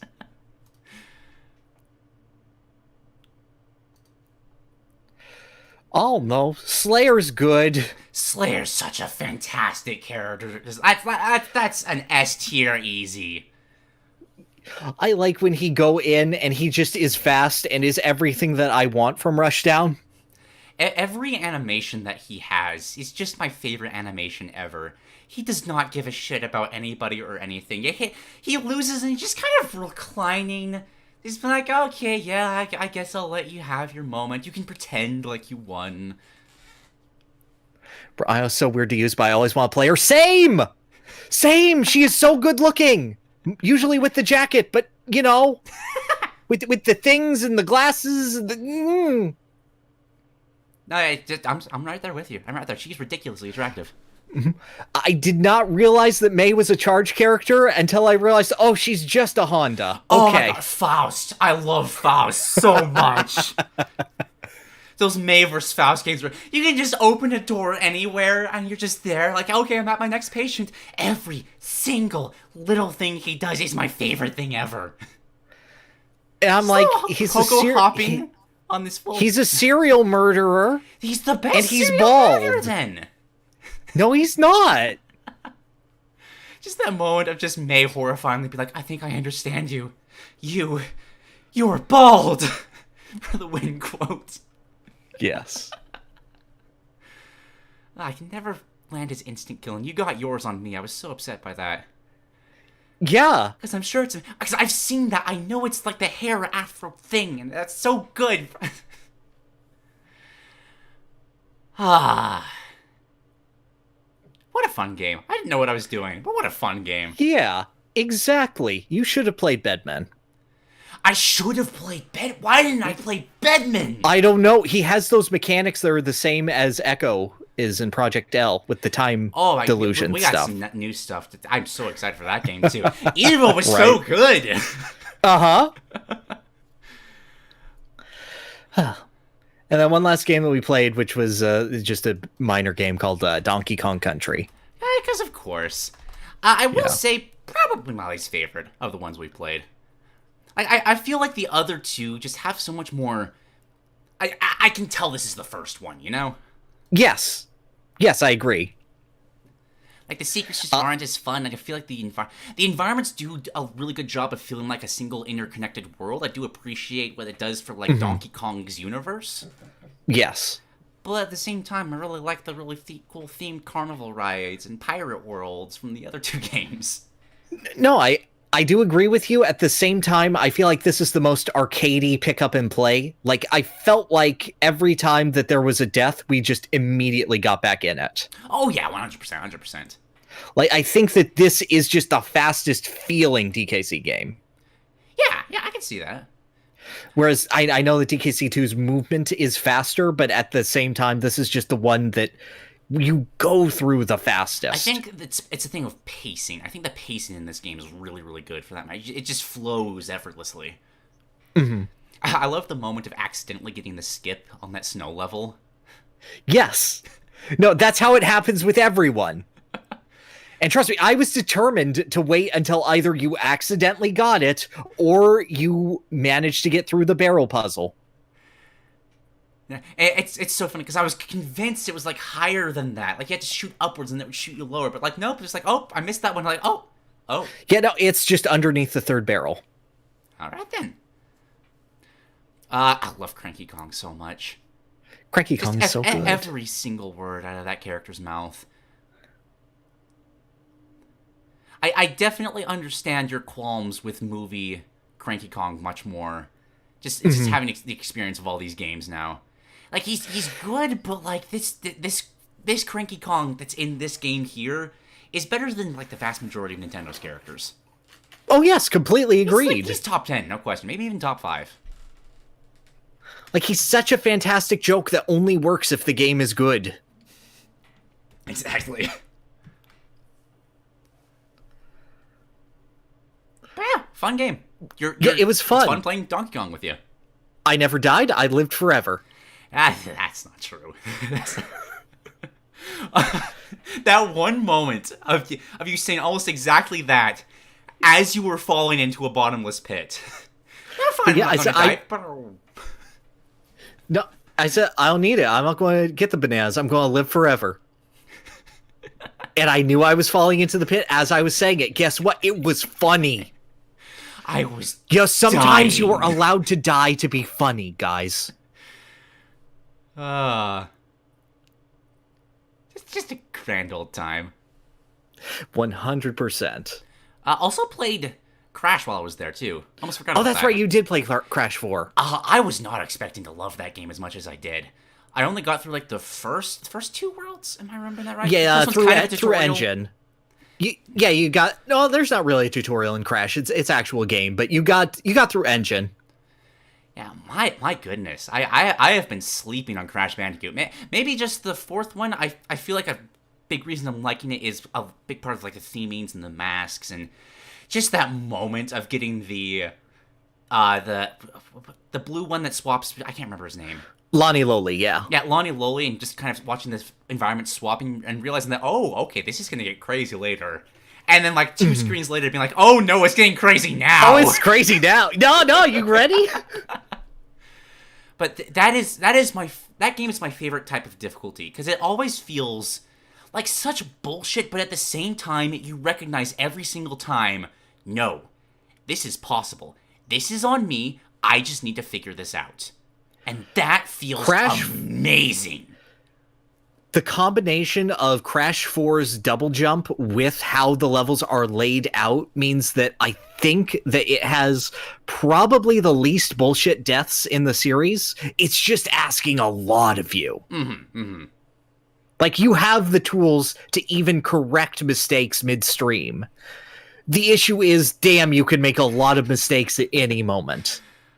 Gosh, well, how did you describe it? You start getting freaked out over the small thing. I mean, the hard things to the point that the small things start getting you, and then the small things start scaring you. Just that back and forth, that gameplay loop is impeccable. I love it so much. The moment where you start getting scared of an enemy who is simply swinging an axe back and forth in a repetitive motion is the moment where you know the video game is good. For sure. Not much to say. That's rhythm boss fight was absolutely phenomenal. Yes. Engine always has good boss fights. That's a really good one. How much? I want to keep playing that game. I was absolutely sold on that experience. Yeah, it is a great game if you do not want 100%. Oh god, that moment where you just pointed out that little puzzle. Yeah, look on the wall right there. I just kind of squint in, and it's just this little, like, okay, you jump on this one and then this one, and it's the only context clue to grab the stupid gem, and that gem is important to get all the boxes in the next level. And just, oh my, that game would drive me nuts. Oh, it sure is. That moment where you had the exact same moment of everyone else playing Crash 4, where you miss exactly one box in the first level. It's like, wait, I'm sure I checked everything. You gotta just look backwards. I took like 3 steps back, and you're just like, nah, dude, don't even try. I went, no, it's not where you can get it. You're fine. Keep going. Please just play the game, and when you hit the end, you're good. Maybe get the flashback tapes. Oh yeah, those flashback tapes were amazing. What fun little gauntlets. Absolutely. All right, and I think that's all. I think that's it. We've defeated video games. Huzzah! Let's move to the future sites. Yep.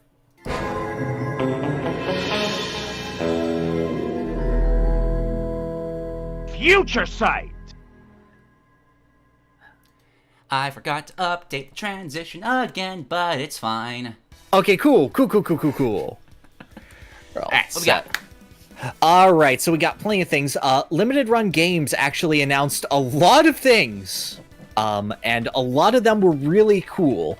I'm not super fond of LRG as a company, but they put out a lot of really cool things that are enabling a lot of really cool things right now. Nice. So to go with this, Gargoyles Remastered. That is the Disney Afternoon cartoon Gargoyles that they are remastering the SNES game of. Okay.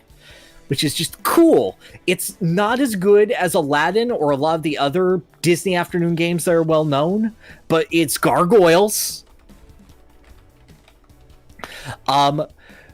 We have, let's pronounce this correctly, Colmajo Remilia Scarlet Symphony, the Toho Castlevania game. Oh, okay. It's just in that dark, deep gothic art style, starring one of the other characters, not Luna Knights, but much more, very Castlevania Judgment in its art style. Lots of dark, the shading is very dark and black and has a lot of detail to it. A lot of extra gothic look to it. A lot of reimagining of characters in like the extra creepy, bony style to fit the Haunted Castle theme more. And I'm just like, oh, cool. This hasn't been available in a good form since like 2009. That's great. An HD version of the worst Roller Coaster Tycoon game. Oh, yay! That's what everybody was asking for. I'm just going to play the showcase in the back, and I'm not going to look for video footage. Yeah, no problem. Tomba. Freaking Tomba. I remember that. Remind me, that name's ringing bells, but I can't remember. He is a caveman with pink hair. Yeah! And he has the really cool anime opening, and then the game looks like Mischief Makers. Okay. It's just cool. I like Tomba. I had Tomba 2 as a kid. And I never finished it, but I was always like, this is a weird game for me to have. Santa gave me a fire hammer in this game, so it has to be good. Indeed. That's all I can remember. Can't argue that logic. The Gex Trilogy. Finally, people can re-experience the joys of Taco Night at James Earl Jones's house. That's so good. The meme lives on. I would unironically love to see a modern Gex with, like, modern humor. I feel like that would be hilarious. Gex is so weird because he is a character to me that lives in two formats, and neither of them are video games. Exactly. The first is Donkey, and the second is ads in video game magazines. I vividly remember seeing way too many ads for Gex games back in the day, and nowhere else. Yeah, the marketing team went crazy. I have no idea what their marketing budget is. Probably more than the actual game, to be honest. Exactly. They also announced Shantae Advance. Do you know the background of this? One that was meant for the one console, but was canceled and never saw the light of day, something like that? Yes, it is a Shantae game that was being produced for the GBA that they could not find a publisher for because the original Game Boy Color game sold so ridiculously horribly. Mm-hmm. So they had to shelf it until they could get the DS and mobile game for Risky's Revenge. Mm-hmm. So that's just historically super, super cool. Mm-hmm. Plumbers Don't Wear Ties Definitive Edition.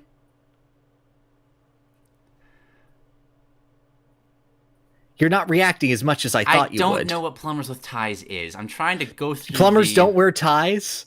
It is a live action Oh, this is gameplay. Semi-porno game? Yes. Oh, that's okay. No, it is amateur actors, and you're trying to pick a path, and it's awkward, featuring a commentary track from James Rolfe, the angry video game nerd himself, who famously reviewed the game, included in the HD remastering.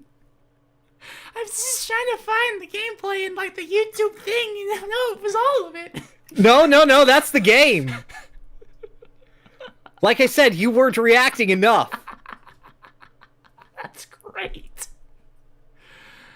Alright then, cool. Yeah, I think that getting interviews for it and making it a mock documentary kind of thing is probably the best way to preserve the game. Oh yeah, no, they got James in there. He's in there now. That's so good. The Rose and Camellia collection, which is a collection of 4 Flash games, which I can only describe as Noblewoman Punch-Out. That's an amazing sell. My God. It is a game where you are standing there and you are waiting for them to give the tell so that you can properly slap them across the face. Okay, I was picturing just, like, Noblewoman from history in, like, a Punch-Out setting, but that's still pretty good. No. It is polite setting, waiting for the moment to strike their face and call them a brute. So that you look good at a party. All right. That's great. Dungeons of Aether, which is a Rivals of Aether spinoff that's like a dungeon crawler. Oh, yeah, I saw that. Yeah. Which is really cool. I have no attachment to the Rivals of Aether universe, but, like, I'm not going to say it's not a great game. It's a great game. Oh, yeah, same. I love watching just how they translate platform fighter characters at the very least. It's always fun seeing their ideas. Yes. The first Western release of the original Clocktower. Yeah. Which, that is super, super cool. Like, that is still a really interesting and really cool horror game in general. And just finally having that piece of history with us matters a whole bunch. Like, is it clunky as hell and obtuse as hell? Absolutely. But that plays into its helplessness and just sort of the archaic start of this genre that makes it so cool that a man with a giant pair of scissors can be so scary. Absolutely agreed. And then probably the headliner that everyone's been talking about, RZ, the Jewel of Faramore. And I saw this in the lineup. This is the CDI art style. This is the spiritual successor to Link the Faces of Evil and Zelda Wand of Gamelon, featuring voice actors and artists from those original games. That's so... What... It's so funny watching these sorts of, like, Bubsy sequel. Just let's really embrace that this is such a meme that we can get away. Like, is the game going to be good, do you think? Like, will this actually be a functional game, or is it going to be just as bad as those games? Honestly, probably. It's going to be pretty decent. The Zelda CDI games were not necessarily terrible. They would have just been, I think, subpar, if not for the CDI's controller being awful to play them on. Ah, okay. And, you know, the whole presentation of them.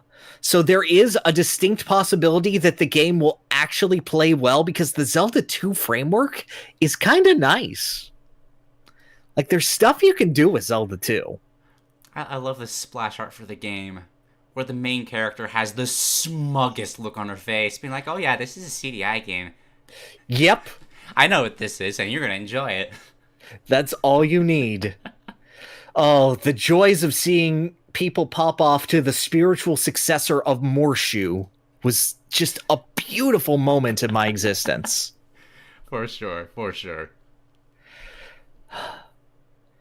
And I think that's what all that caught my eye for this specifically. I'm just kind of skimming. Yeah, I'm not seeing anything else.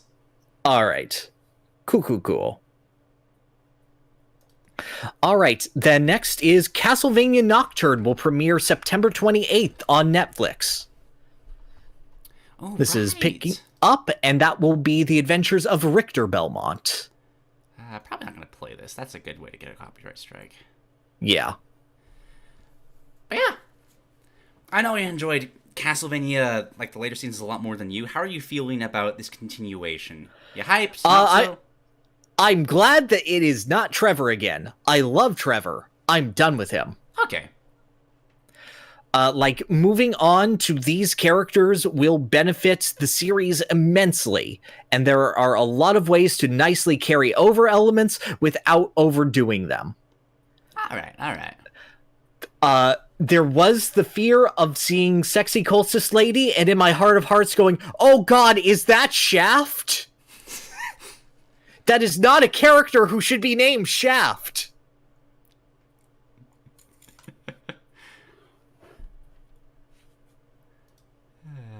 Yeah, cool. But yeah, overall, it's a good setup. Richter is a good character to explore psychologically. Obviously, the entire Rondo and Symphony part of the Castlevania timeline are really nicely beloved. Skipping right over Simon because he's not actually important. Yeah, I never really got... Has he ever been fleshed out at all? Ignoring No. the weird Lord of Shadows, whatever that thing was. That's not even Simon. It's Oh not- wait, no, the alternate. The weird emo. Oh, that's right. That's right. The With all yes, of the belts okay. and chains. No, you're thinking of Judgment, Oh, all where right. he's done by the Death Note artist. That's Judgment. Oh, okay. But no, Simon has always been, I am a guy and I'm real strong. I screwed up. I fixed my mistake. I'm out. That does leave a blank template that might be fun to explore, but I definitely rather see, like, the Richter stuff first, because I know that all the story stuff around this, and that's going to be very fun to watch. Mm-hmm. We're going to get a proper die monster. I hope it's just as bad. Oh god, one can only hope. Anyway, but screw that. How hyped are you for Glorbo? You said hyped. I was hoping it was... Okay. I don't know what Glorbo is. You don't know what Glorbo is? You No. are missing out. He is the sensation that is sweeping the world of Warcraft. He is the greatest thing to ever grace WoW. If you're not on the Glorbo train, I don't know who you are. I can't even find this. Glorbo is advanced so far that he defies comprehension. Glorbo is not just a character, he is an identity. He is a soul. He is something that was made up on the World of Warcraft subreddits specifically to trick AI article writers into writing about him. Oh, okay. So that I'm on on this. Yes, so a bunch of people on the World of Warcraft subreddit just decide, what if we just all talk about Glorbo right now? A character who does not exist. And a bunch of AI bots that write for video game websites went, oh wow, now World of Warcraft fans are really buzzing about just, Glorbo. Like, completely exposed who's using it. That's Exactly. amazing.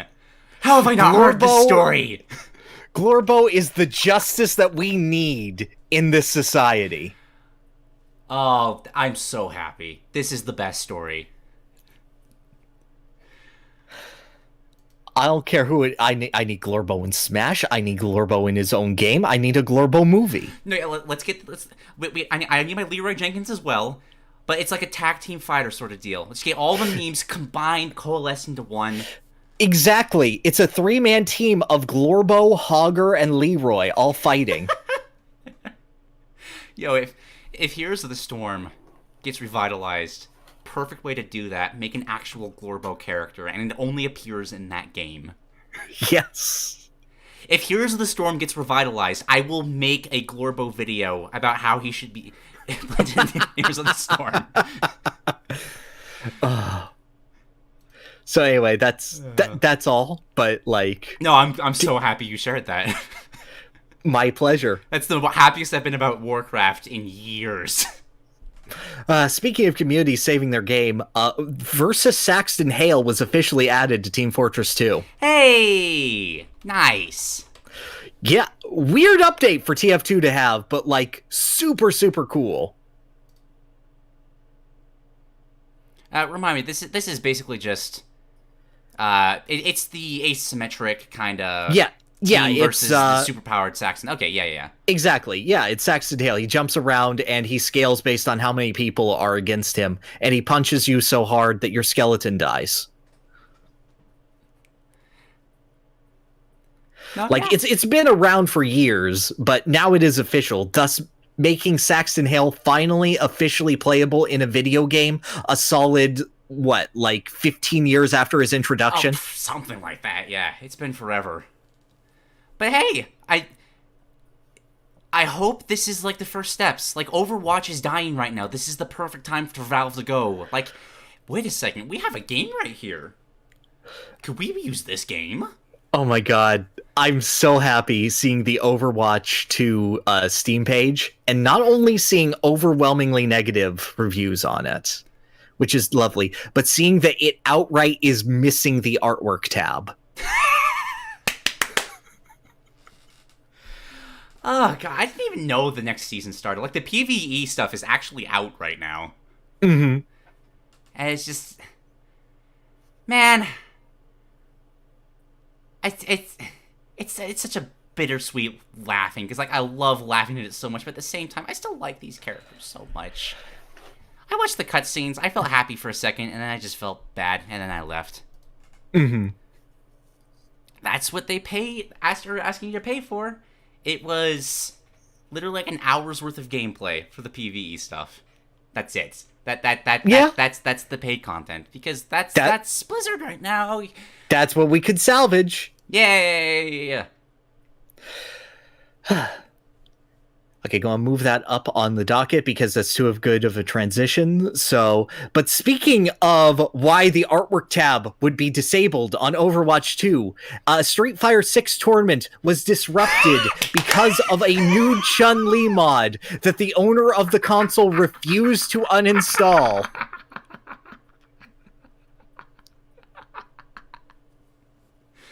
Oh, I can't remember who sent that to me, but that was the funniest thing. Just a solid several seconds before the person realized. Oh! One moment. Yeah,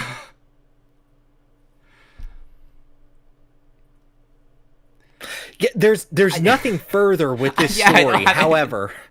It's just hilarious. Just understand that there was a tournament and it had to be stopped for a bit because someone did not uninstall their mods. God, imagine if that was like an Evo or something. That would have been the outroar. God, just thinking the public of apologies from Capcom, while simultaneously selling so many copies because of that. Oh, absolutely. Like, you have to consider that this is a company that had to change what costumes you were allowed to put on in tournaments because the default costume for Rainbow Mika was too sexy to be shown on ESPN. That's phenomenal. Yeah. All right, and then just the less important news, Nickelodeon All-Star Brawl 2 was announced. All right, I can actually show footage of this. We had a string of things that I could not do anything with. What are you talking about? That guy got away with it. He didn't, but he thought he would. But yeah. I don't know, I thought it was a good trailer. That is the best way to reveal Squidward in anything. Oh yes, absolutely. And just to give the initial trailers, reveals were for Squidward and Jimmy Neutron. Mm-hmm. It also had Raphael and Donatello in there too. Just wasn't really highlighted. Oh, right. Yeah. But yeah, game is getting like a total rework. There is now slime canceling, which is awesome. Proper shields, which I prefer. Just in general. No shield. Proper shields. I love the quote from the developer saying no shield pokes because that's a stupid mechanic. Good. Side specials exist now. Mm-hmm. So it's the proper melee. Yeah, super moves as well. Yes, we do have that. Had a couple revealed. This just seems fun. Like, I enjoyed my time with the first one. I'm excited for this. Yeah, I hope it's not $50. Please don't be $50. Apparently the single-player mode is kind of like a roguelike deal. Yeah, that sounds right for about the budget they'll probably have. Yeah, that sounds neat. Yeah. I have seen the leaked stuff. I won't talk about them. Yep. Like, some fun characters in there. Yeah, there's some good choices. Some characters that I'm concerned that I'm not seeing on that artwork. Mm-hmm. Both new and should be returning, but... What about characters that would be in that? Because I'm sure this is just built off of the old engine. I'd be shocked if anybody was cut. And I think with, like, rights for certain characters, it might be a bit difficult. Oh, yeah, true. Yeah. I think they've had, like, all of the... I'm pretty sure I've seen every franchise that was still from the previous one in this current one. No, CatDog isn't in yet. Oh, okay. Oh, that's going to be a That's shame. why I'm concerned. Yeah. Oh, okay. Yeah. Because that's like, I could do the voiceover for that one.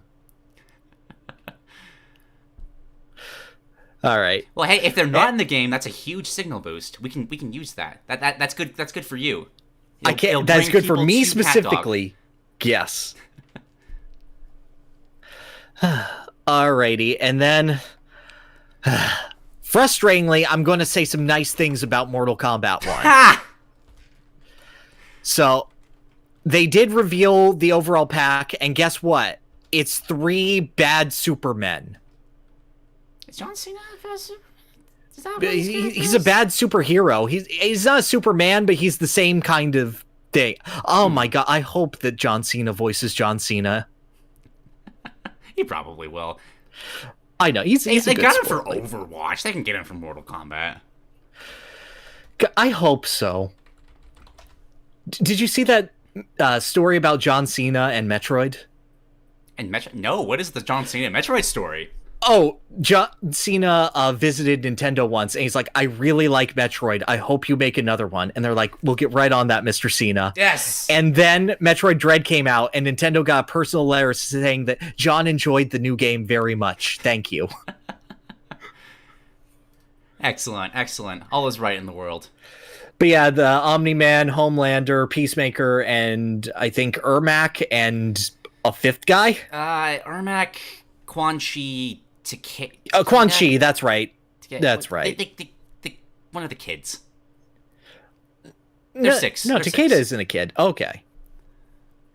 But yeah, that's fine, and I will begrudgingly admit I am interested in MK1 story mode because they are doing a slow burn turn with Melina in this universe. And that is a good story to tell. The further exploration of the Tarkatans with Baraka and actually making Baraka look cool when he has not looked cool in like 30 years. Yeah, everything they're doing with the Tarkatans, just making it more of an affliction rather than a species. That's interesting. That's really cool. I am so upset. Mortal Kombat lore is so stupid, but also hits that part of my brain that is like, it is just all cool things happening all at once. And it is being told badly, but it is still cool. And that frustrates me so much. Fortunately, I get to look at gameplay and go, this still looks like trash.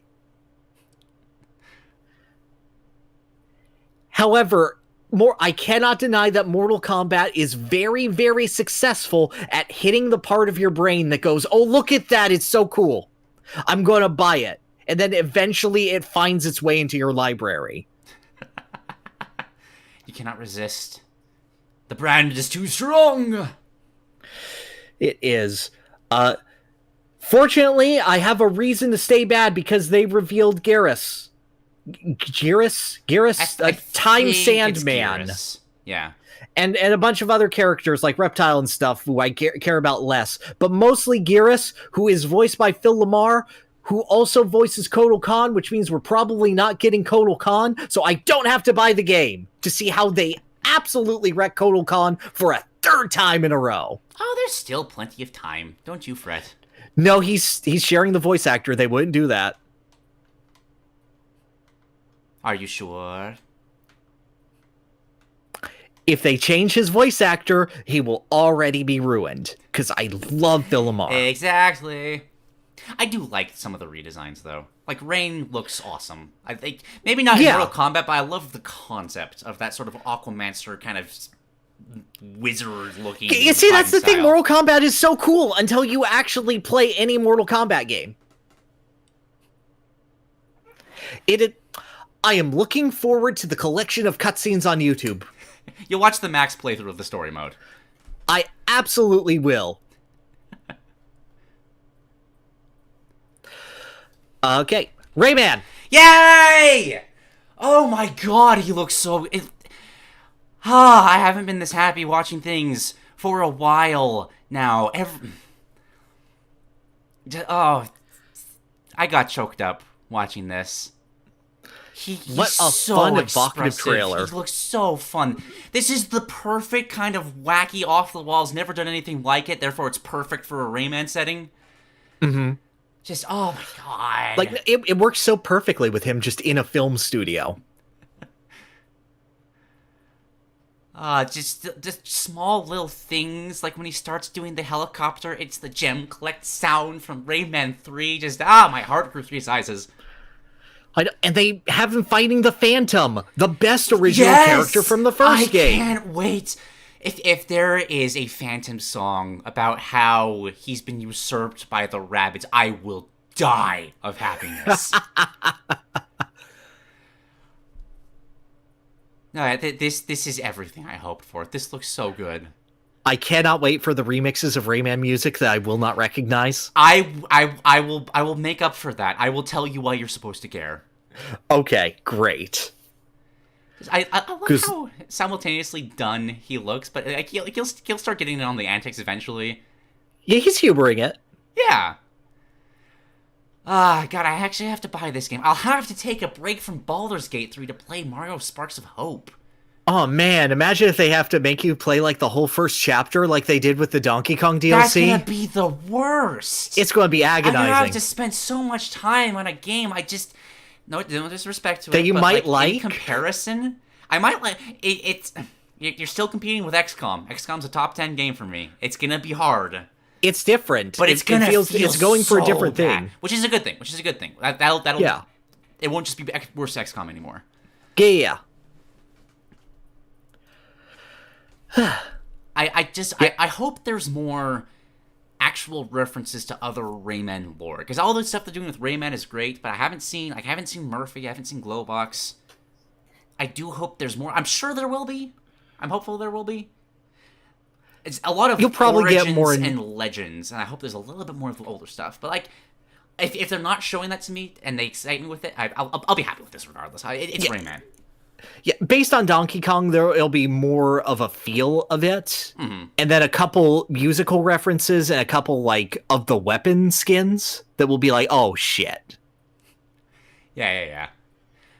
I'm gonna get like Reflux's staff as a weapon. That's gonna be cool. Mm-hmm. But yeah, absolutely. Yeah. 10 out of 10. So excited. Excellent.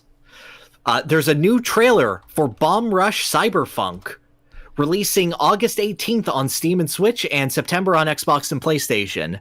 This is the game that is just a new Jet Set Radio game.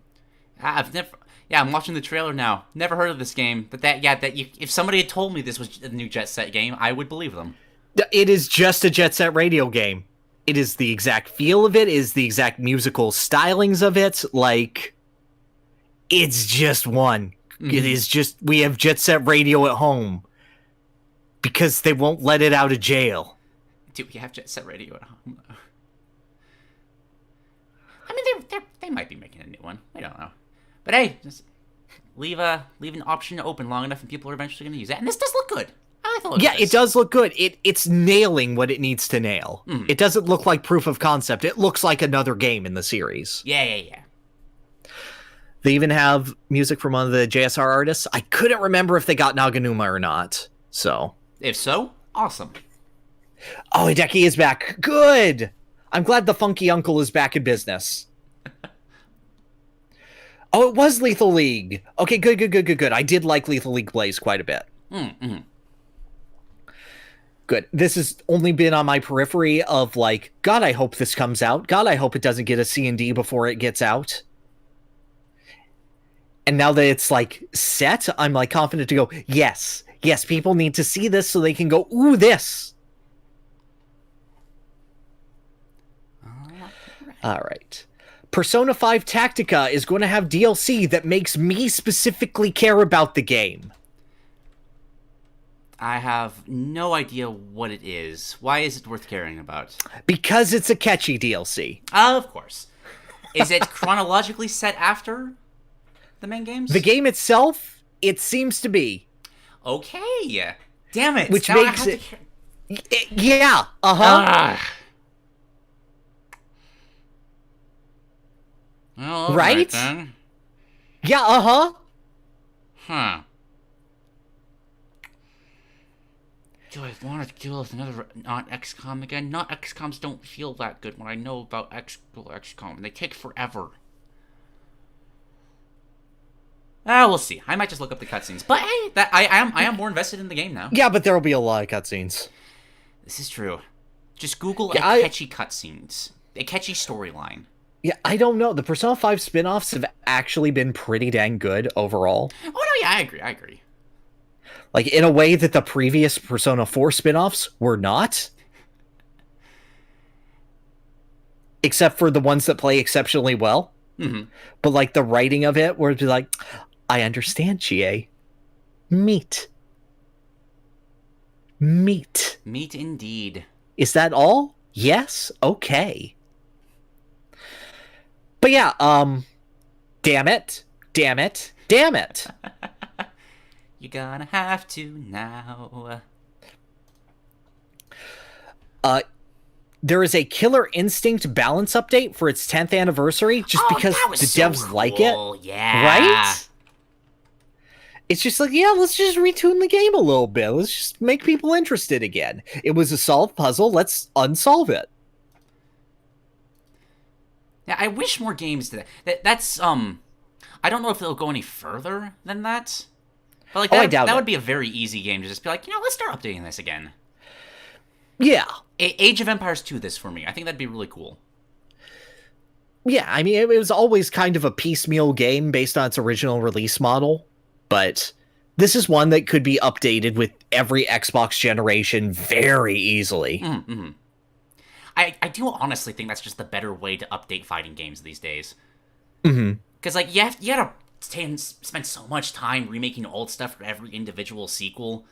And, like, technology's gotten to a point that graphical upgrades aren't that noticeable. They're easy to do from one point to another. Like, I don't know, give me, like, 4 characters. Give me 2 Killer Instinct characters every now and then. People would love it. Keeps it alive. I'd be happy. Yeah, that's a lot of work, admittedly, but I'd be happy. I bet you with, like, how coalesced the fighting game community has been and with how, like, kind of a renaissance we're in right now, I bet you it'd do well. It'd make up for the cost. Yeah, I think so. I think, like, a re-release for KI would be good, at least, for it. Yeah, at this point. Toby Fox and ZUN are collaborating to cover UN Owen Was Her and Battle Against a True Hero as a big mashup song. Ooh! Basically, Toby described it as, I was remixing a Toho song, and ZUN was remixing Battle for a True Hero, and then we just kind of went over, so we just combined the two. That's awesome. Knowing how big of a fan Toby is of Toho, like, I'm so happy for him. He's getting to do everything that you just kind of dream of. I mean, he earned it. Yeah. Oh yeah.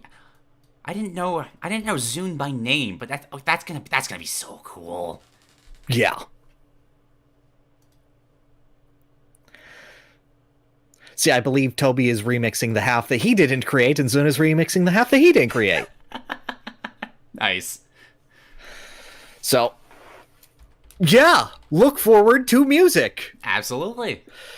And then before we hit Evo, unfortunately, I have to play Idol Showdown now because they put in the one character that I would play the game for. Have fun. You're so reluctant to this change, to the new future of life. You don't understand. I'm gonna be perfectly fine interacting with the outside world. In fact, I might even be better at interacting with the outside world. You need to understand that all of the fears in life are caused by Usura Pekora. And because Pekora is here and playable, I have to play as her.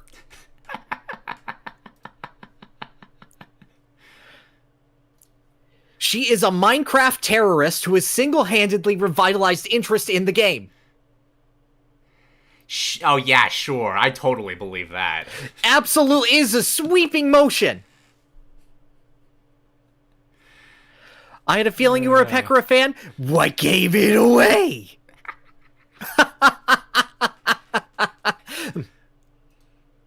Well, okay. Anyway, Evo. Yes! Okay, so many things. Yep. So I got a couple things here. First off, I have Yasuo being revealed for Project L. Project L looks so good! Along with just the amazing amount of stuff that they revealed for that game.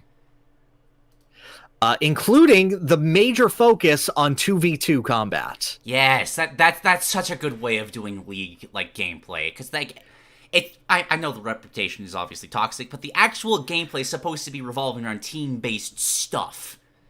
So that's a perfect direction to take this. And I'm looking at Yasuo's gameplay right now. This looks so ridiculously good. Just the slices with, like, actually covering the whole screen with the slice going far further than the sword actually goes. That's so sick.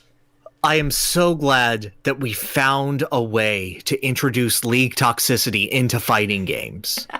That it's not a matter of it is a skill issue on my end or their character is broken. It is there is now someone else to blame for my failure. It's perfect. It is the first fighting game where feeding is completely possible. It's gonna be glorious.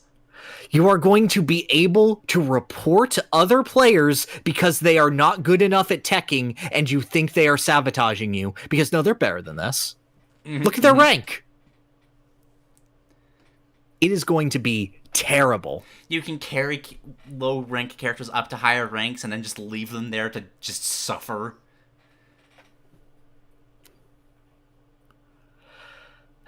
It's gonna be so fun. I can't wait to see more characters. I am so thrilled that we have a game that has just decided inputs will be the easiest thing in the world. You don't have to worry about that. Your ability to understand what is going on at any given time is going to be tested to the nth degree. God, Echo's kit alone, just everything revolving, like, being able to hit the projectile around and rewinding at the right time. This is gonna be a crazy game to watch competitively. We have created a universe where everyone is MVC3 Virgil, and that is horrible. Probably will be good, though. Mm-hmm.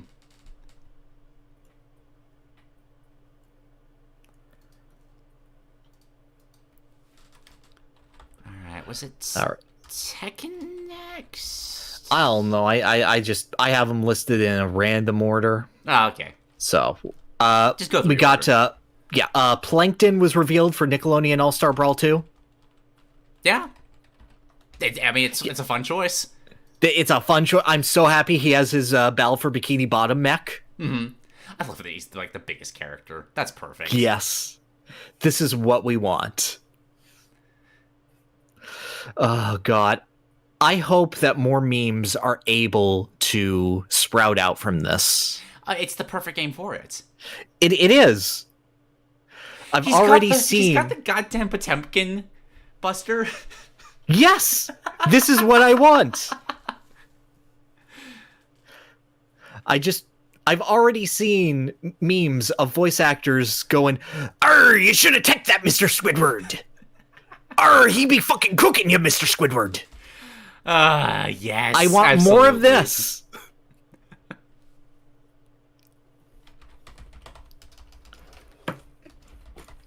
Alrighty.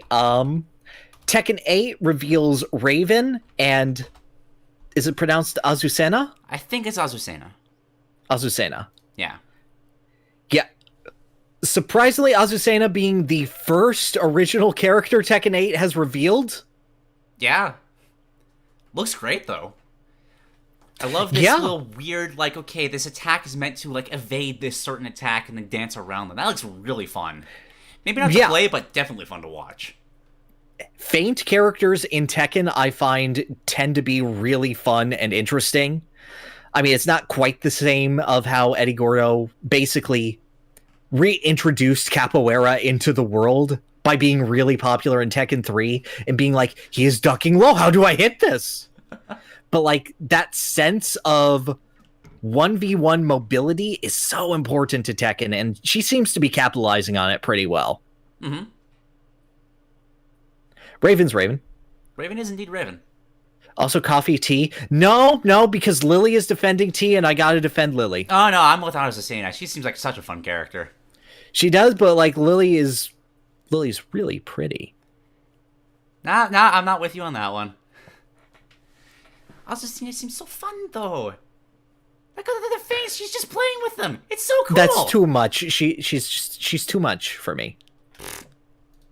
Fine. Yeah.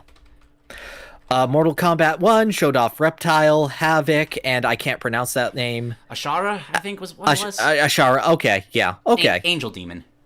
Yeah. I'm done talking about Mortal Kombat today. Talk about Guilty Gear instead. Can do, because they revealed Johnny. That was so fun, playing that and then immediately just transitioning. No, it was the other way around. Still. Yes, but she's French, Pyrr. That's the best part. We can't delete the French; they're too strong. That's how they get their medal levels. Every time that you get hugged by a French man or woman, it becomes better every time. That is their secret tech. But yes, Guilty Gear Strive has Johnny now. Yeah, a lot of cool updates as well. Yeah, a lot of cool ones. New mechanics, including new specials for characters, which is a wild thing to introduce. Mm-hmm, mm-hmm. More rushdown, a universal parry. Mm-hmm. Just a lot there that could do a lot for the game. Yeah, like I said, it's kind of just the best way to update fighting games these days. You just instead of having to remake all the stuff, you just let them grow bigger, more expensive, more fun. Fatal Fury, City of the Wolves. Oh, right, that was there. Yes. Just, yeah! Rock looks so good! Like, it looks less cheaply made than the previous King of Fighters games were. Oh, yeah, I definitely agree with that. Like, the effects here, I think it might be the shading. Something about the shading. Yeah. So it's not as over the top as KOF 15, and it's not as actively ugly as KOF 14. All right. So it's nice to see. It's only a little snippet. It's barely enough, but like there's Rock there, there's Terry there. I'm happy. Yeah, it's something. Something that when there's been nothing for a very long time. Yeah. And also City of the Wolves is the best subtitle name. Absolutely.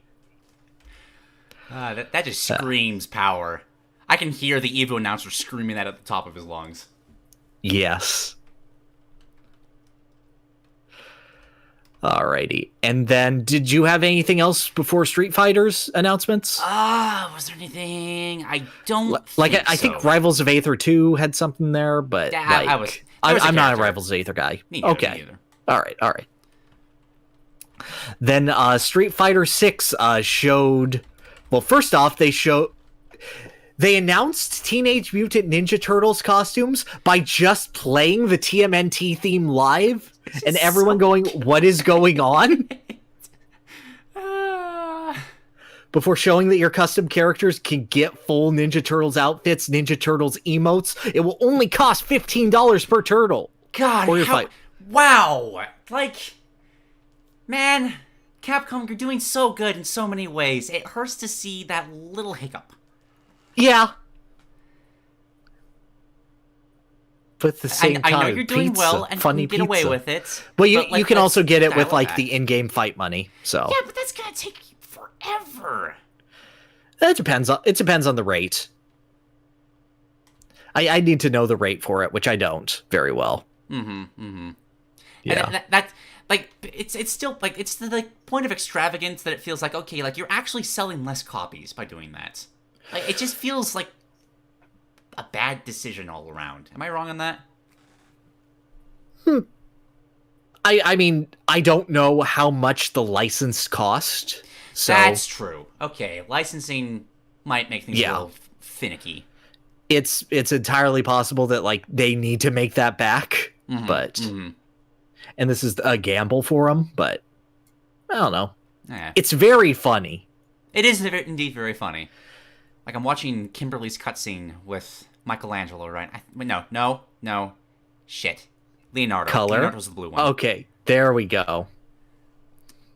I haven't watched the show. Can you tell? There are a lot of shows that you could watch, and most of them are good. Sure. I've heard several, but there's a lot. I get decision paralysis. What if you just start by watching the Batman and Ninja Turtles crossover movie? Man, I can pretend like I'm going to, but it's just gonna get filed into the list of things you've told me to do. It is, but like... That drawer's gonna get closed, and I'm never gonna remember. Will it help if I say that a bunch of Batman villains get the mutagen? I'm not a Batman person either, unfortunately. Not really.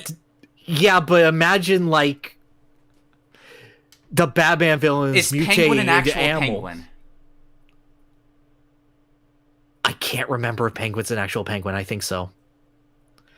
I know Harley turns into a hyena. Okay, that's pretty good. And then Joker is like a giant cobra. So he can literally bite you with the Joker venom. Oh, okay. Yeah.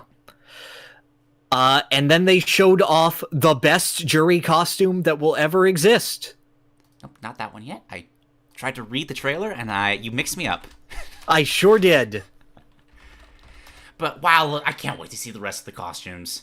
Right? Like, there are other costumes in there, but that one! Oh, let me get... Yeah, just goddamn. It's so perfect. You know how to prey on your audience! Great! Although, just shoutouts to DJs, because that looks immaculate as well. Oh, yeah, no. I might pay for DJ's that one. lovely, but...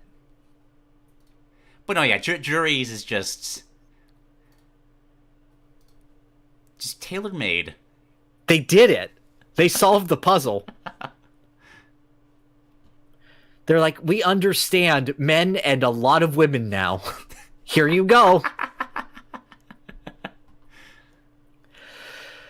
And then they revealed a character trailer with no gameplay for Aki. Mm-hmm. The follow-up to Fong in the story. And damn, they sure did soften Jury off enough so they can go, what if we just added another, I could fix her, but whatever's going on with her is way hotter again.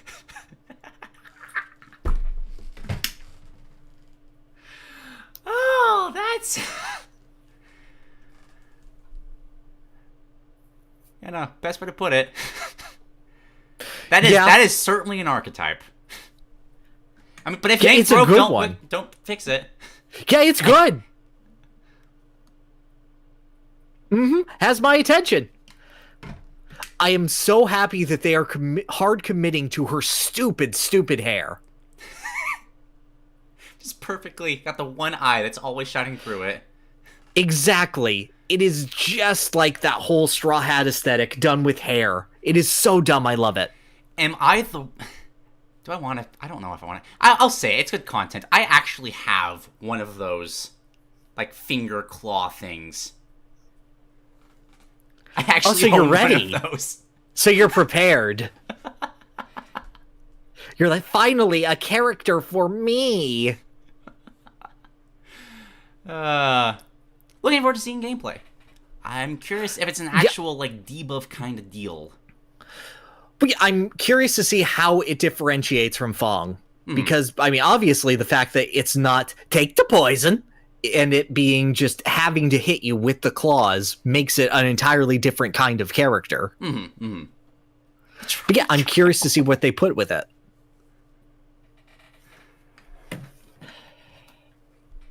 Do I wish I saw gameplay? Yes. Does Street Fighter need gameplay to perpetuate itself in an infinite hype cycle? Absolutely not. And they didn't even need to see like the official reveals of like any of the characters to get hyped about them. Yep. Street Fighter has complete control over its hype cycle.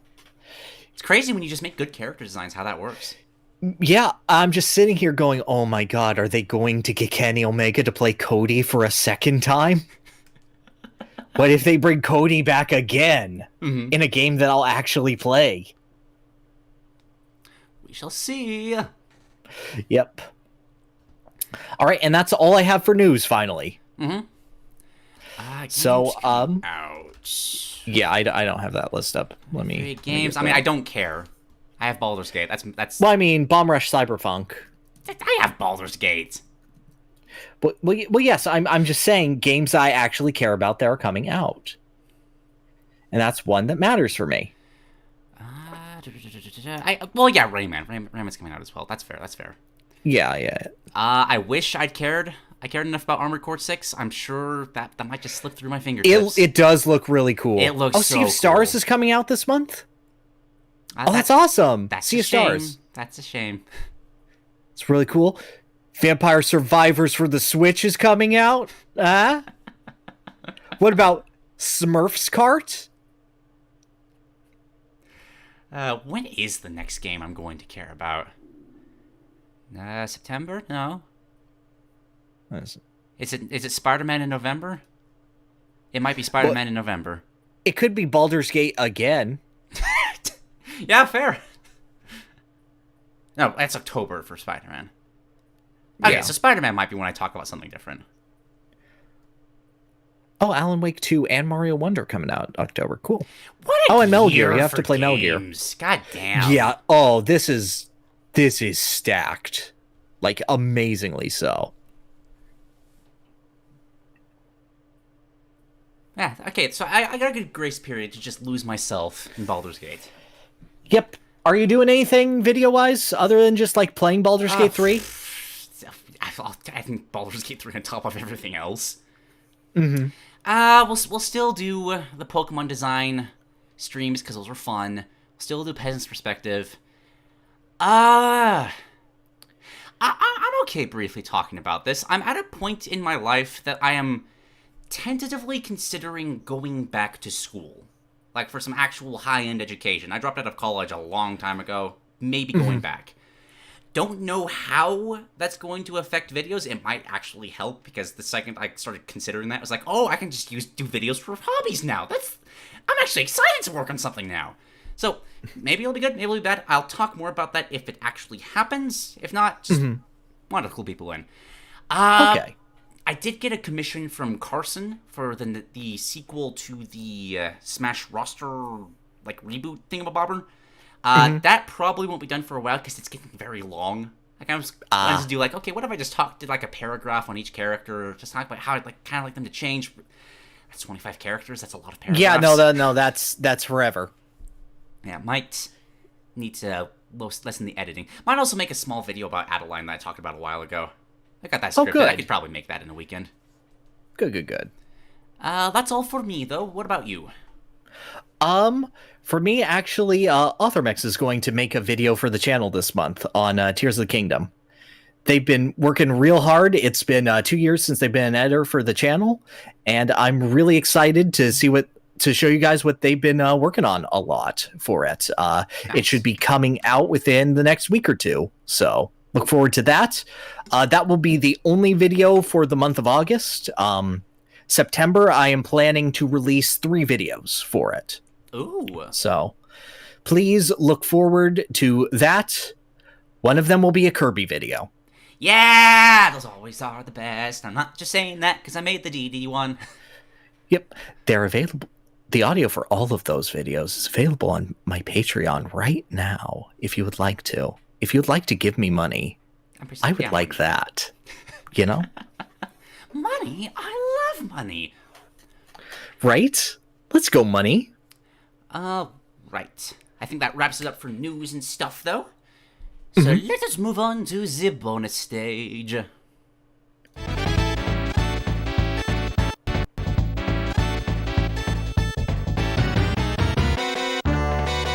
Welcome to bonus stage. Alrighty.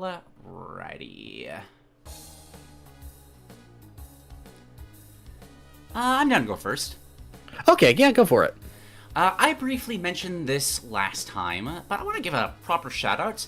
I've started listening to history podcasts at work. I thankfully have a job where I can just get set up, plug my headphones in, and just do my thing welding or powder coating all day, so that's a lot of time to listen to whatever I want. And I want to highlight one in particular, which is called the Fall of Civilizations podcast by Paul M.M. Cooper.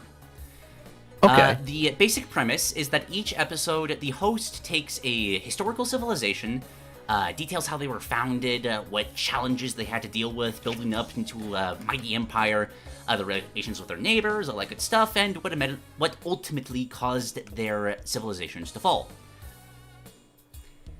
I'm looking it up right now, so... I think this is the first bonus stage theme. Not the bonus stage. Lots of topics you might expect, like Aztecs, the Byzantines, one of China's dysenteries? What the hell was that word? One of China's dynasties. But there's also many people probably haven't heard a lot about, like the Bagan Empire, which I don't think I'm saying that right. The people of Burma, Burmese, Myanmar, a lot of different names for that region. Or the Songhai Empire, which was Africa's most powerful empire, which I had never even heard the name. I've probably heard it in history, but anyway, lots of cool, in-depth looks at various parts of the world. This is a phenomenal podcast.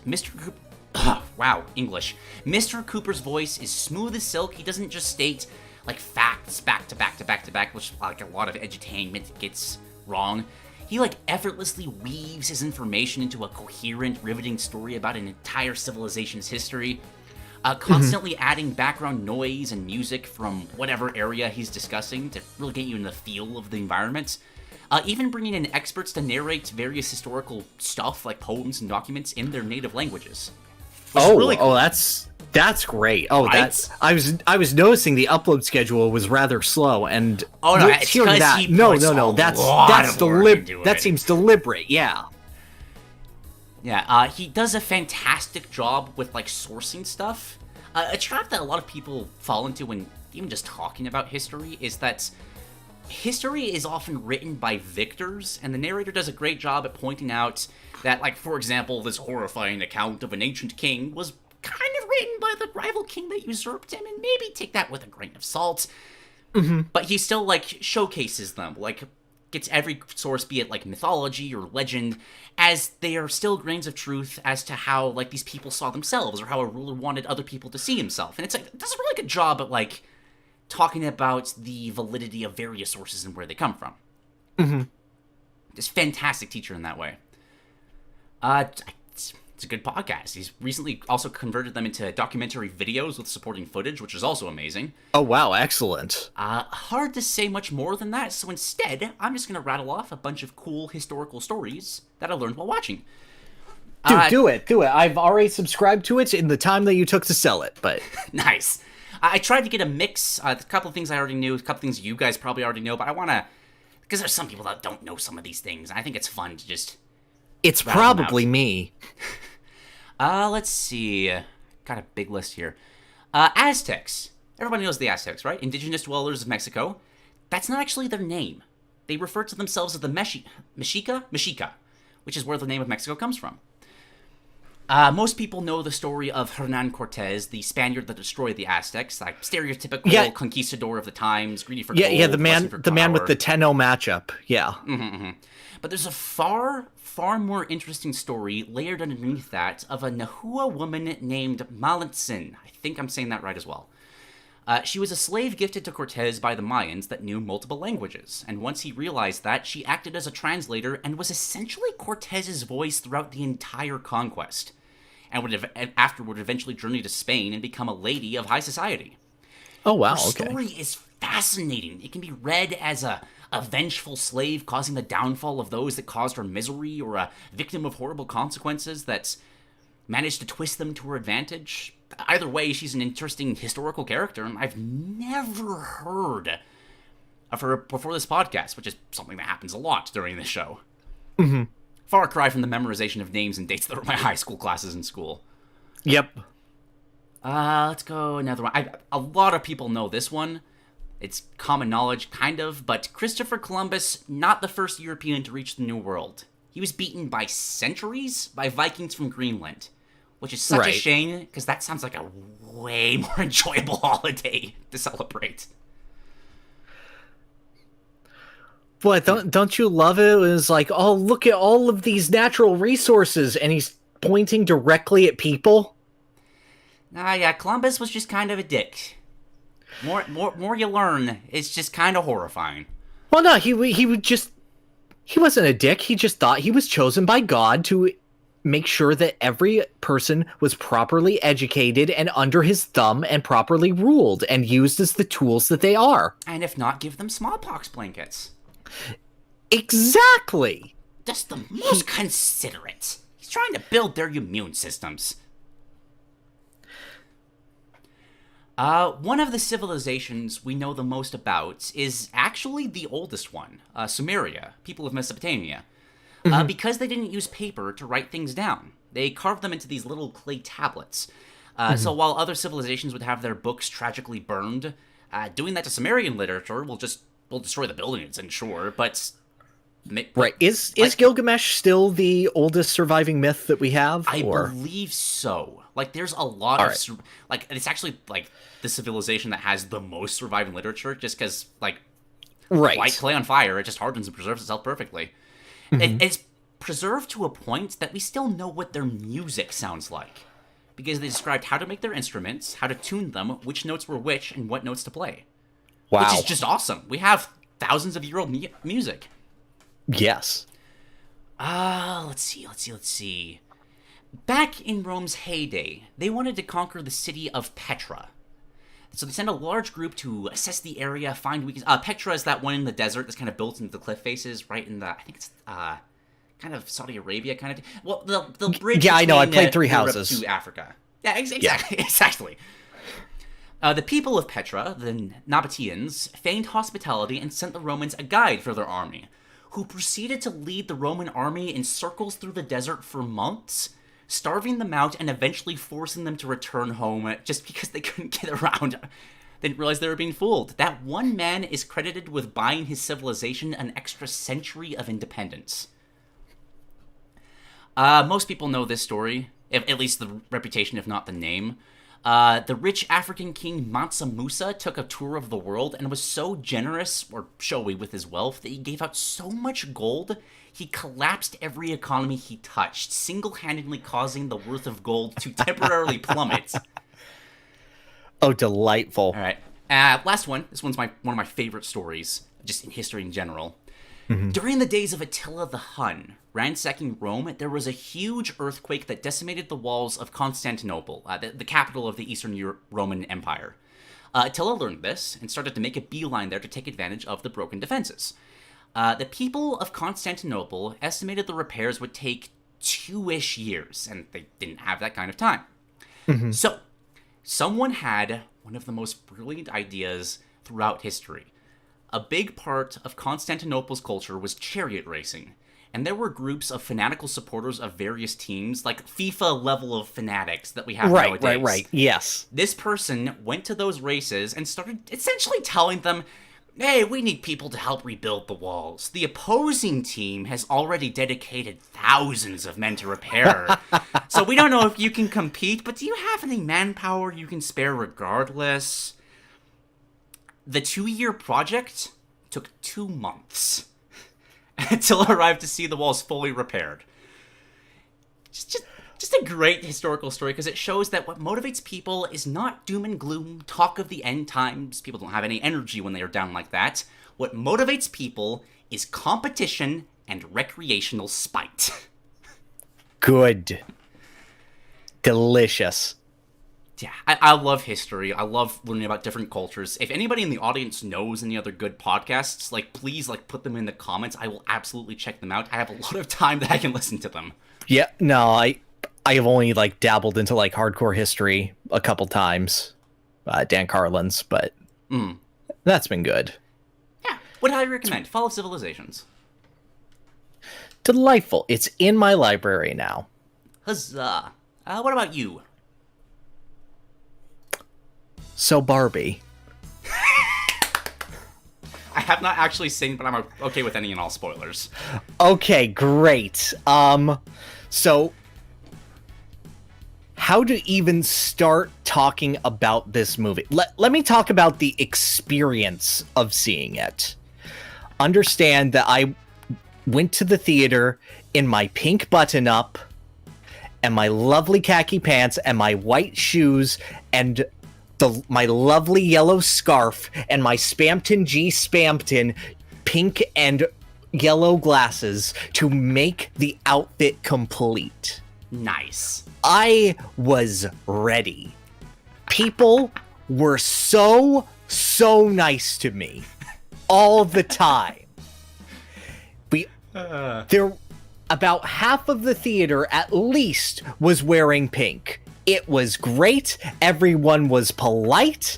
Everyone was laughing at everything. Everyone was having a good time. Insofar as movie-going experiences go, I am so happy for this movie making going to the movies fun again. Because that was delightful. I also went to the Cold Stone Creamery directly across the street, which was serving Barbie-themed ice cream, and he went, "What would you like?" And I slowly lowered my glasses, and he said, "Barbie, got it." And I said, "Thank you." It was cotton candy ice cream, which is not very good, but I enjoyed it. Oh, that's phenomenal.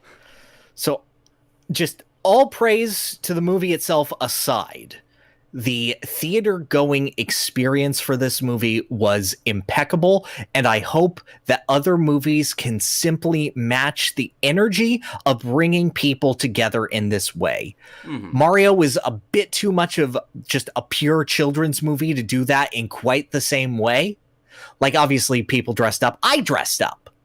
But the feeling of it just being so simple and having such an energy behind it is so great in a way that I don't think we've seen since like Star Wars came back. Yeah, I can't think of another example. Like, yeah, there are the Avengers movies, but that's a different vibe to it, you know? As for the film itself, before I state anything, let me just state it is a good comedy movie. And I enjoyed it quite a bit as a comedy. It is witty. I laughed a lot. I greatly enjoyed this movie. People say that Ryan Gosling steals the show, and everyone does a bang-up job, but God damn that man. No man has felt like his heart has been buried in the sand and he has no idea why better than him. He feels so intensely hurt for this entire movie and is too stupid to have any idea as to why. He is the perfection of childish innocence combined with Johnny Lawrence from Cobra Kai. Yeah. It is a brilliant character.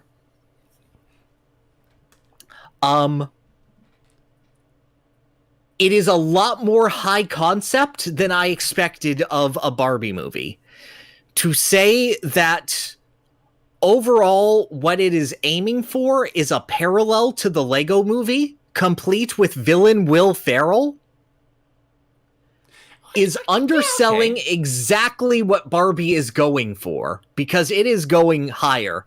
I have never seen a movie try to bite off so much, and when you ask, can you chew all that? It laughs at you and goes, no, I'm Barbie.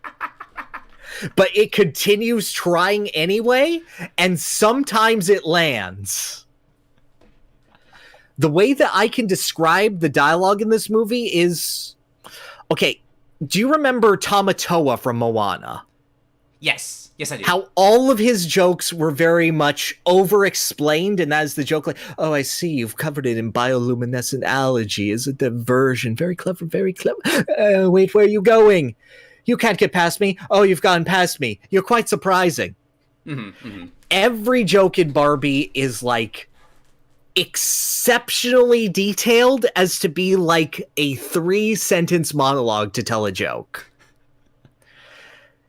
And it is at the same time I get taken out of it a bit because I realize what they're doing.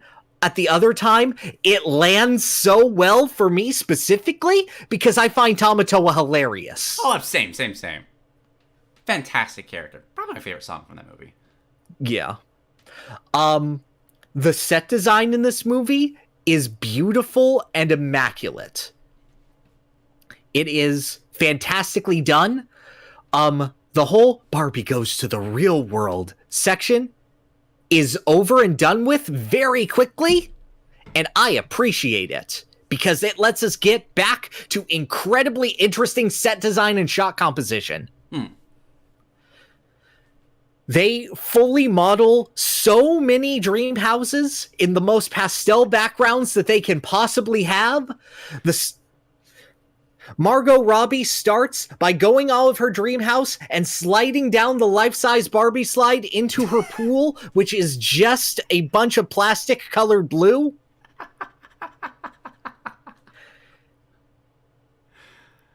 It is so perfect in how it manages to bridge all of the Barbie sets and everything together. Its ability to tell jokes at the expense of Barbie is utterly brilliant. They have a full Barbie parody commercial in there. They show off an outfit and you get to see its price tag and the styling and where it's from. Like, it's the vintage 1956 Barbie.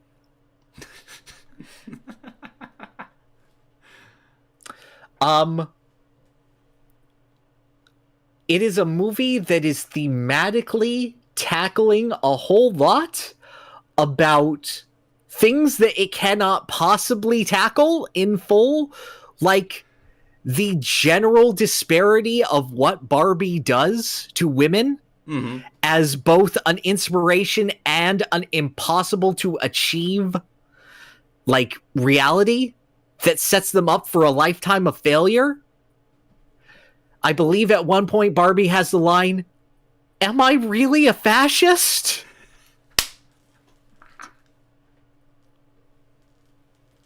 Simultaneously parodying the exact disparity between men and women and the idea of sexism and how that is reversed in the ideal of Barbie, yet somehow also reinforced. And knowing that it absolutely cannot land that plane. However, it also had the funniest joke I have ever seen in a movie, which I will spoil for it because it is the funniest bit that I've ever seen. The Barbies are trying to infiltrate a bunch of Kens, and one just walks up to him while he's watching a movie, and she goes, "So I've never seen The Godfather." He goes, "You've never seen How can you?" Well, of course, obviously, I think it's the exploration of Coppola's full vision. And it just goes on and on while they're doing stuff in the background. And I'm like, this is the funniest thing I've ever seen in my life.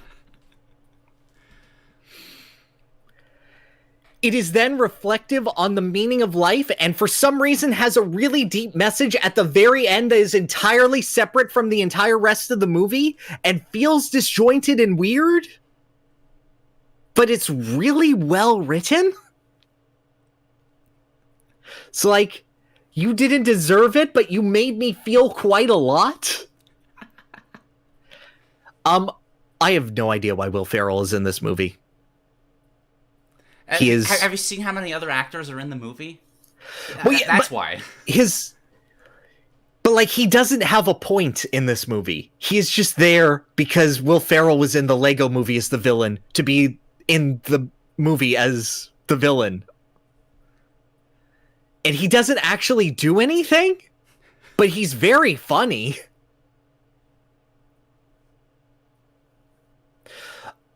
So, yeah, overall, this was a fantastic experience. Is it a good movie? I think so. I really, really like it. But it is a messy movie that is constantly swinging for the fences, and it doesn't completely miss at any time, but it's really, really messy in how it gets there. Okay.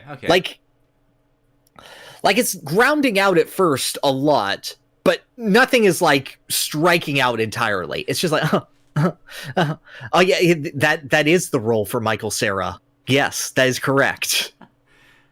Okay, interesting. And when it hits, oh my god. I still haven't had the time to see it. Musically speaking, it is incredible. They got multiple artists to record different songs themed around Barbie. Nice. Including 3 of the best musical gags I've ever heard. Okay.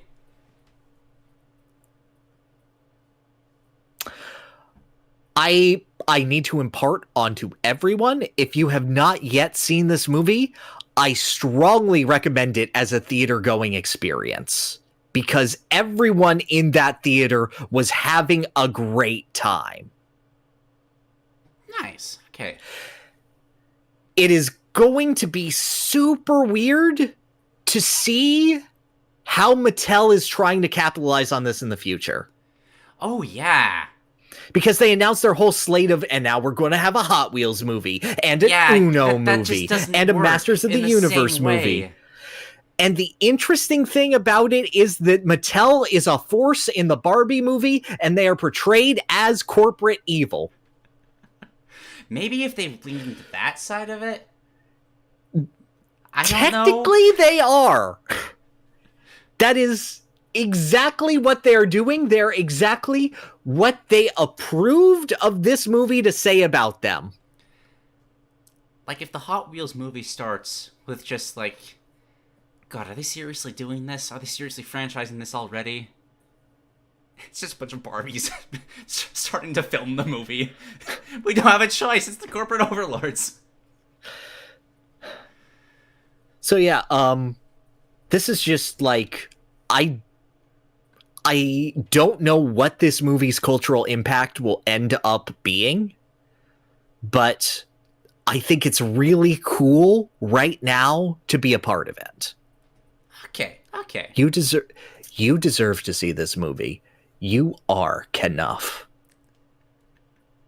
And so am I.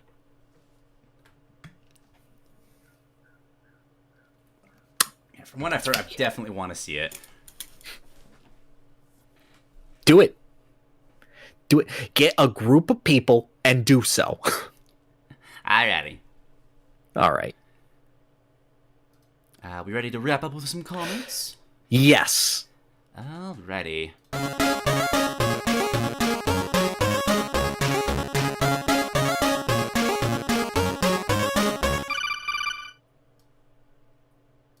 Okay, let me get this set. Wait, no, that doesn't work. That doesn't work either. Ah, my setup. No. Oh, good. I broke it. I'm glad you've ruined everything immediately. Okay. No, it's fine. Nope, I covered the music. It's not fine. Okay, now it's fine. Music's fine. Okay. All right. Okay, let's just go down this list. From Magic Ice, what is your favorite boss arena aesthetics-wise? Like, what area looks super cool and that elevates the boss? That elevates the boss atmospheric-wise. Gosh, I'm sure there are great examples.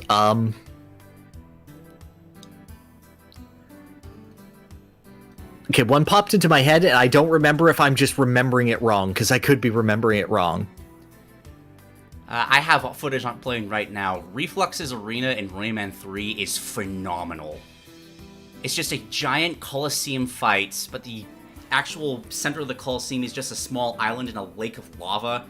Reflux himself has just huge, fiery, weird language attacks. And it's just so cool. It blew my mind when I was young.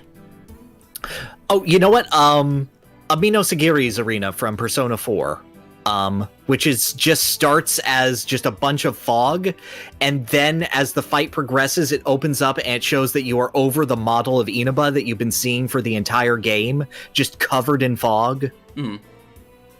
I loved that, because it's just a slow thing that you slowly notice, and that's really cool. I love thematic little bits of things like that. Nice. Anything else?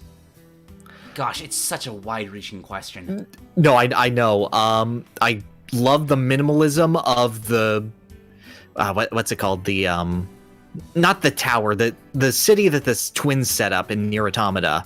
That's all just solid white shapes. Oh, okay, yeah. Just that full minimalist area is fantastic. There's been a lot of great Monster Hunter final battles. A lot of ones that involve space-ish, kind of in both the monsters' designs.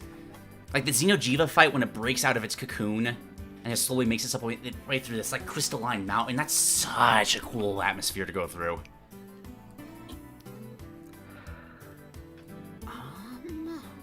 I'm trying to think, like, to say the one that I could be wrong about, I have a childhood memory of Final Fantasy Crystal Chronicles, as the game is all about memories, and just all the memories that you've experienced as you've traveled along a very long journey, and the final boss is actually harder, or easier based on the amount of memories you have, because you have to remember certain parts of your journey.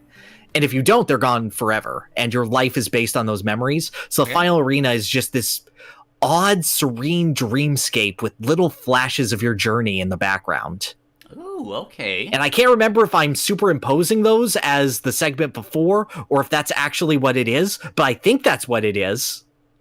Because it left a strong impression. Very nice. The lighting in Mario 64's final battle, where like for some reason Bowser is being flashed with red, purple, and green on the bottom of his jaw in this giant star in the sky. Just the lighting on that it makes him really, really intimidating despite being a goofy little man.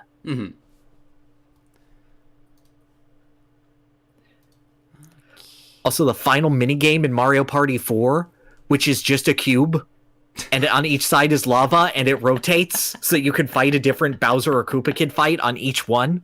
Because it's like, we're on the GameCube, do you get it? They go, yes, thank you. You did the thing, well done. Oh, Fetus of God from Darkstalkers 3. Oh, yeah, I've seen that one. Absolutely. Yeah. Let's grab one. How do I pronounce? Dialdio. From Worry. Why does Pyrr think Apollo Justice is the worst Ace Attorney game? And then later, what is your favorite Ace Attorney game? I'm basic. My favorite Ace Attorney game is Trials and Tribulations. Yeah, is that the first one or the third one? That's the third one. Third one is also mine. Yep, I also really like Ace Attorney Investigations 2 and pieces of the Great Ace Attorney, but I need to finish GAA. Okay. Apollo Justice, I think, is the worst Ace Attorney game because it wants to set up a new precedent and it can't. To explain, I actually think that the first case in Apollo Justice is simultaneously one of the best cases Ace Attorney has ever had, and also an abysmal failure. To explain that, the setup is that you are Apollo Justice, a rookie attorney, and you are defending your client, the disgraced Phoenix Wright. Now, the actual case itself, the actual workings of it are really smartly done. It's essentially just slowly piecing together a one-room, closed-room mystery and all of the different tricks and traps that it has in like an underground gambling den, and like exposing all of those criminal elements as additional things that either strengthen or poke holes in your own case. it's really smartly done, and it's a constantly evolving case. It's really nicely presented as well. The issue is Phoenix does most of that. Mm-hmm. You are doing the very, very minimal basic actions, and Phoenix is like, oh, yeah. Let me tell you about it. Let me do this. For the entire Apollo Justice Ace Attorney game, Apollo is a worthless character.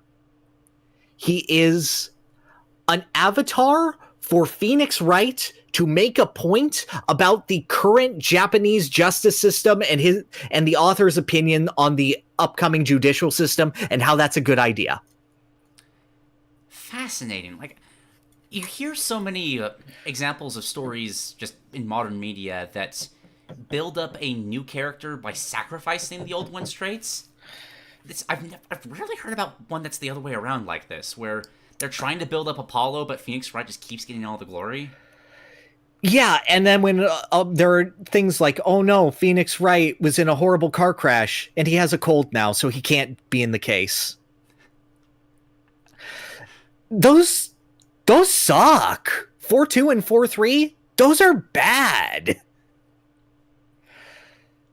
And then the actual good cases are good because Phoenix Wright is like pulling a Metal Gear Solid 2 on the entire situation and trying to mastermind it. Hmm.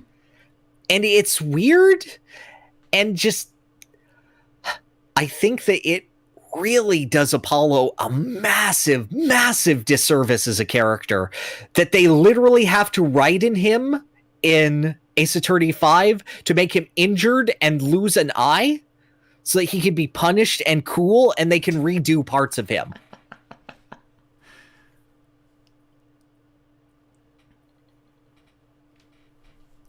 Alright, yeah. Bounce it. I guess I'll just continue that off. From Potted Plant in the chat, what do you think of Ace Attorney versus Professor Layton? I didn't play it in full, so I can't really say. I'm actually in the same boat. It's more of a Layton game than it is an Ace Attorney game.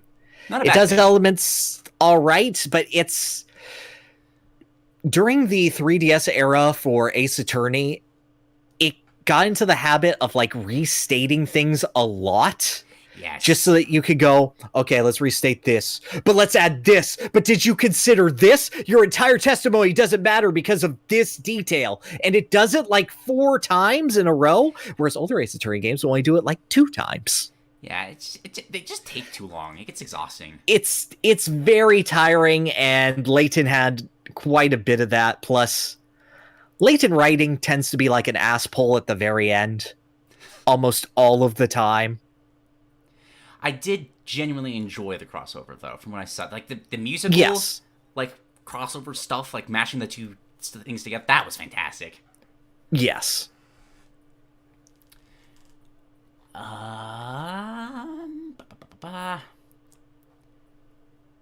I've been jumping around this one. Might as well dive into it. From Akanu, what are your thoughts on Felicia Fan's critique on the Smash Design tier list, and if some of your opinions changed with some characters? Keep in mind, Felicia Fan has been in the chats.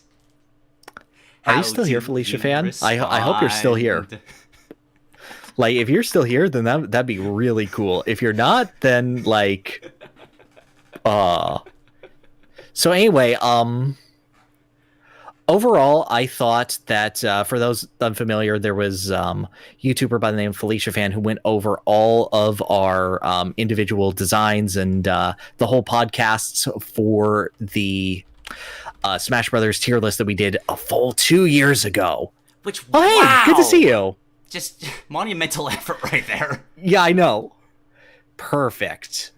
So overall, I did really enjoy being a part of the chat and have a nice time. Admittedly, a lot of my opinions aren't going to change on a lot of Smash characters, because unless I am directly wrong with my information, I've reflected on like how I feel about this character so much and have developed this opinion so greatly that, like, unless you are actively presenting new information that is not an opinion, I am probably not going to change mine. And I understand that that's like a two-way street. I understand that I would have to work very hard to sell someone on a change for their characters, which I think I do with Jigglypuff a lot. Oh no, I still the Jigglypuff moment's my favorite thing from the entire series. But overall, I would say Ryu went up. Oh yeah, Ryu and because Ken, I was wrong about them. Yeah, feedback on the Fighting King more characters in general. There were a couple of characters that I've had my mind change on over time, and just hearing feedback reaffirmed it. Like, I think I'd bring both the Animal Crossing characters lower, Isabelle especially. Like, she doesn't have her voice. That's weird. Yeah, okay, yeah, that's too much for me. Yeah. I finally settled on where to put Roy. If Smash Brothers makes a character better, that's a good thing. I'd rank him a lot higher these days. Okay. Were there any others? I think I'd put both Greninja and Incineroar like half a tier up.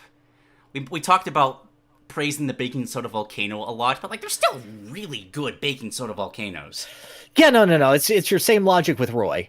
There is still a feeling of just both. If a Pokemon is inevitable, give me something that only a Pokemon could do. Give me like an Ivysaur, kind of like just kind of like body type and abilities and things like that. And then also just like, oh yeah, it's like Incineroar is a fantastic design. God, I wish someone like Rhythm Heaven was able to capitalize off of that. That might be unfair. I respect the disagreement there, but it's still that feeling of just like, oh yeah, like that. Those kind of designs can like legitimately help franchises, you know? Yeah. Any spicy takes? No, I agree on their takes on the Spaceys, which were great. Spaceys are phenomenal. Yeah. It's hard to give feedback because a lot of it was just agreeing back and forth. Yes.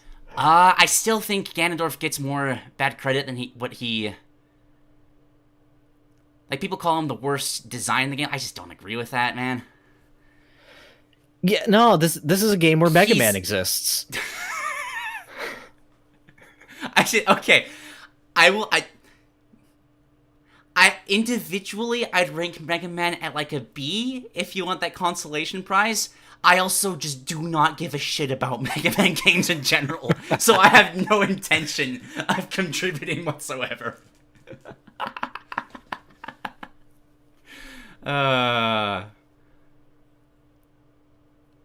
Was there any other... I still think Snake is phenomenal. I totally get the criticisms behind him, but I still think your entire video about him is fantastic. Thank you. Giving out focusing more on gameplay vibe over specific references. Like, he could be better, but I think that what he has is just so good. Well, I think that what he could be better at is just, like, change his beard's density slightly. like if you just make his MGS2 stubble, then that basically gets the character properly solidified as not an amalgamation of him and Naked. Mm-hmm. And like I've settled on like liking the Project M less because I feel like the Trank Gun gives him a straightforward option. Yeah, and I don't feel that works for Snake. There. Yeah.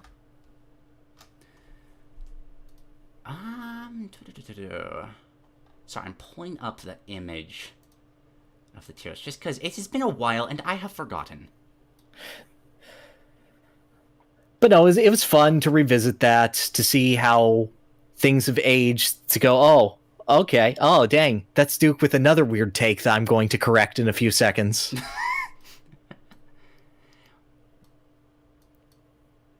I had some good ones. Don't throw me completely under the bus like that. I went to bat for Robin. I was proud of that. You did go to bat for Robin. Yeah, no, that's fair.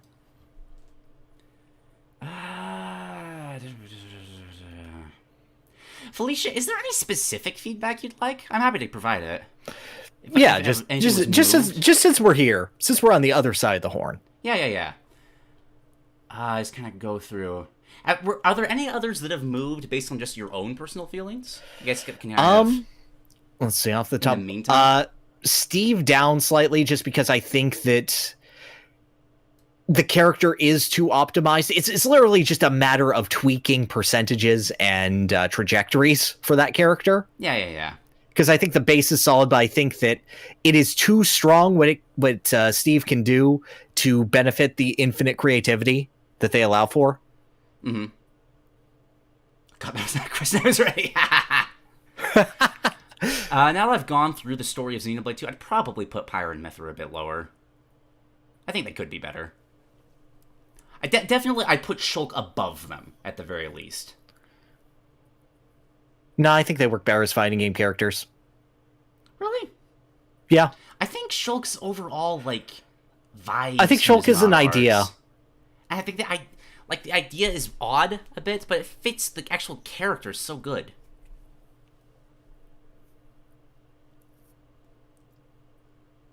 Whereas I feel like with characters with such monumental story roles, I'd want a little bit more of a breadth of that, for lack of a better way of putting that. I think that if your character has a game where they keep talking, he has a lot of ha. Okay. I want him to say more words. A vision. I see it, and that's kind of basically it.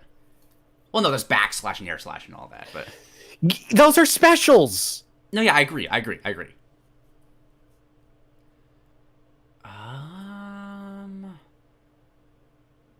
You stay.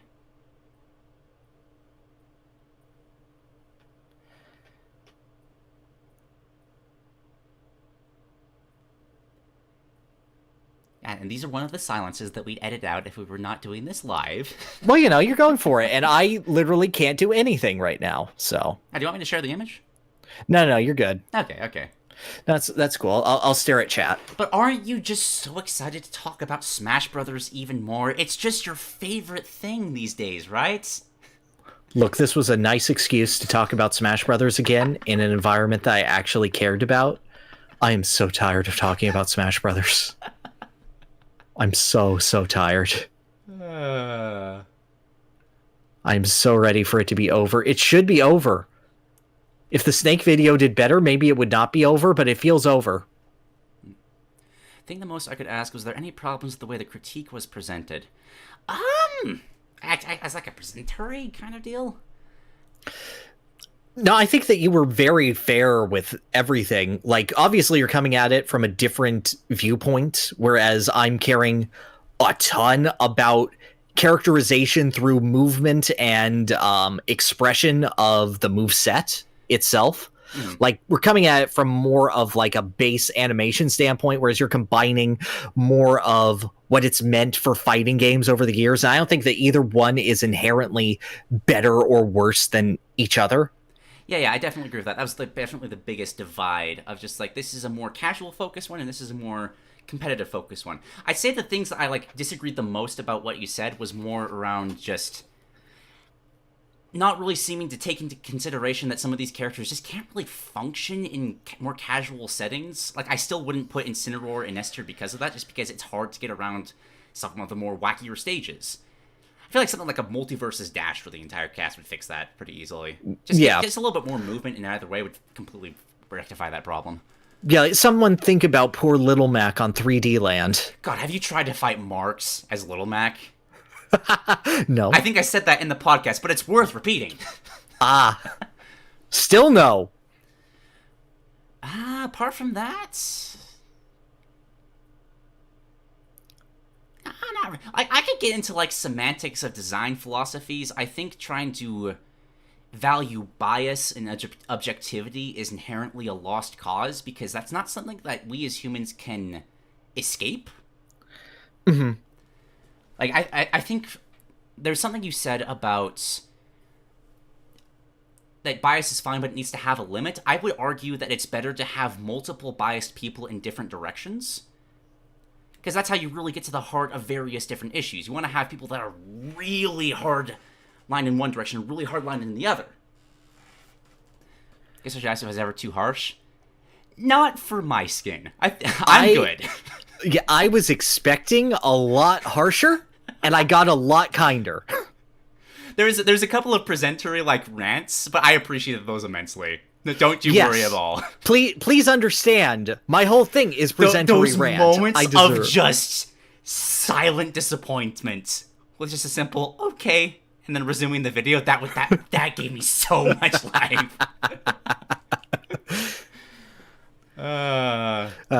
In the moment would I maybe be upset, but like nah. All done in good faith and good fun. And that's deserving of it. I love the presentations of just what the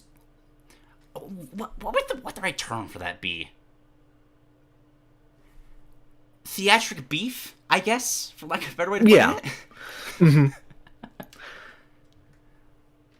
But yeah, all good. Yeah. It was a delight to watch. I would highly recommend our viewers to, just mine, not Pyrr's. If you're not designing for it, it's not good enough. Yeah, absolutely. All of you who are loyal to me, no, you're here with me. All right, we're going over and we're going to see Barbie. Okay, let's go. But yeah, I would highly recommend everybody that watched the tier list also watch that, just because it's fun getting different takes on these characters. Also watch Delsathins as well. I would love to get to a point where there's enough like community attempts at this that we could have like what's the term when all the competitive players have made their tier list and it's kind of just averaged out? The aggregate? The aggregate, yeah. An aggregate of just the community design tier list for Smash Brothers. That'd be so much fun for me. He still won't fight me, DeltaZUN. Also, Felicia Fan, what parking lot are we meeting up at? You're gonna have to book a lot of parking lots. That was a lot of different moments for fighting. Yeah, but like they can get one, and then I can get one, and then we can have like it's like counterpicking stages. Which stages would you have an advantage on? Which parking lots do you have the edge? I'll pick the ones where they're at a slant, and that I naturally have the higher ground on.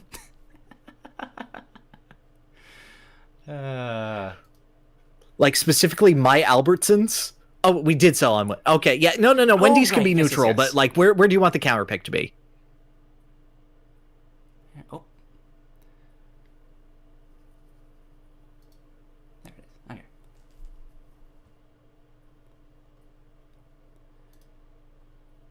Oh God, you don't want. You're never getting the fight. I just want to fight YouTubers. Someday, maybe. Give it 3 years. But not actually train for boxing. Because my cardio is bad. Just never-ending slap fights. Love it. I think we've got room for one more. Yeah, let's go. Let's grab from Marshadow. If you were to take two franchises that haven't had a crossover before, I think we've had this question a few times, but it's fun to get new ideas. Not including games like Smash Brothers, earlier, where the characters don't. Oh, we got a super chat. What the heck? Yeah, you got a super. Yeah, look at that. Look at that. All right, we'll do that after this People one. Like two more. Okay. Thank you, yeah, Lord. okay. I appreciate it. Yeah.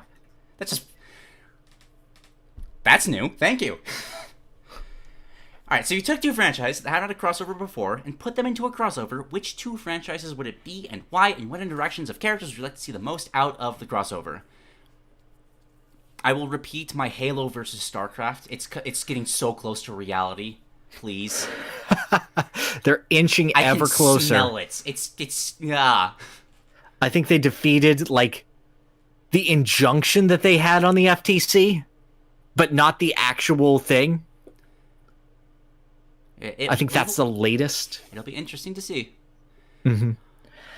I don't know. Whatever my last answer to this question was, that one. I don't know. Let me think. Maybe branch out. Like, what would you like to see Yu-Gi-Oh crossover with? Okay. Like, let's be branch specific. Out of video games a little bit, maybe. Yeah. No, I was trying to think of branching out of video games. Yu-Gi-Oh and no, what's it called? Yu-Gi-Oh and Kaiji Ultimate Survivor. That'd be a good one. That's a gambling-based manga where it's a lot of down on their luck people who have to play games for it's Squid Game, but okay. on an individual level as opposed to a competition level, and it's better written and better presented, and the characters all have really, really long Usopp noses. And yeah, I think that taking it back to that whole Yu-Gi-Oh! Season 0 sort of vibes of the classic various games as opposed to just Duel Monsters, that would be cool. I would like that. Let's see what else would be good. I'm trying to think of something with Dungeons and Dragons. Because, like, there's a lot of just environments in general that I'd love to see take on that kind of setting. Kid Icarus and Samurai Jack. If only to see Hades and Aku have a conversation. Oh, that's so good. Sorry, I was clapping into a microphone. That was probably not pleasant for people listening. Yeah, I can't come up with anything better than that. That one. Yes, please. That one. And to wrap things up, where was that? Thoughts on VPET design. Of an Agumon smashed death through a branch Evo based in play. So, virtual pets, so like... Yeah, virtual pets. So, yeah, Tamagotchi. Just that sort of evolution of things. Digimon is hard for me to speak on because I do know it primarily as an anime, and that's where my attachment comes to it from. Instilling character onto the monsters rather than the monster development and breeding cycle of it. I would rather see a Digimon fighting game where you constantly evolve your character rather than an implementation into a platform fighter. I think that the platform fighter would ultimately be reductionist to what Digimon is and the ultimate flexibility of going to a character. Because, like, thinking about if you have different character paths, where if you trigger a combo, you can go into another state and digivolve up or down to change your frame data and change the moves that you have access to. And then in the middle of a fight, potentially be able to change your evolution path. That would be rad as hell. But in a game like Smash, you can't really go through that because it is Smash Brothers. Yeah. I can't really comment much on Digimon at all. I saw like one movie. I think that's the extent of my exposure to it. I did like the idea behind it. Like taking a different... That felt like a genuinely different like path from Pokemon. Taking more of the actual... How do I put this? More of a... growing sentience, I guess, for lack of a better way of putting it. Either between like creatures becoming more mechanical and cybernetic, or just outright turning into humans. Right. I don't know. Never stuck with me as much as Pokemon did, but I respect it. Nah, Digimon had an evil clown. It hooked me. He was mean. He threw a cheat on people and it turned them into keychains, and I went, that's worse than death. That's so scary. Oh, okay. If you know about Chow, they work very similar. Yes. Okay. Neat. Yeah, but I find the novelty with Digimon's virtual pet is being able to go down. It's not a steady evolution. It's the ability to either reset it or go to a lower stage to get another branch. That's what always has struck me about Digimon as its unique hook through all the various RPGs and, raising games I've played of the series. I agree with that. Yeah. Yeah. That said, if anyone gets in, it should be Edamon, and he should have his dub voice where he's just a monkey that it has an Elvis voice. Because I love Edamon. All right. And I think with that, we are good for this episode. Thank you all for joining another Design Dorks Gaiden. These are always a ton of fun to do. Yep. Thank you. Please leave comments with hashtag DDG comment. I know that a lot of you have been commenting a lot, but it helps with speed. Yeah, just to find and things. Whatnot. For sure. And I will see you guys next month. Later, everyone.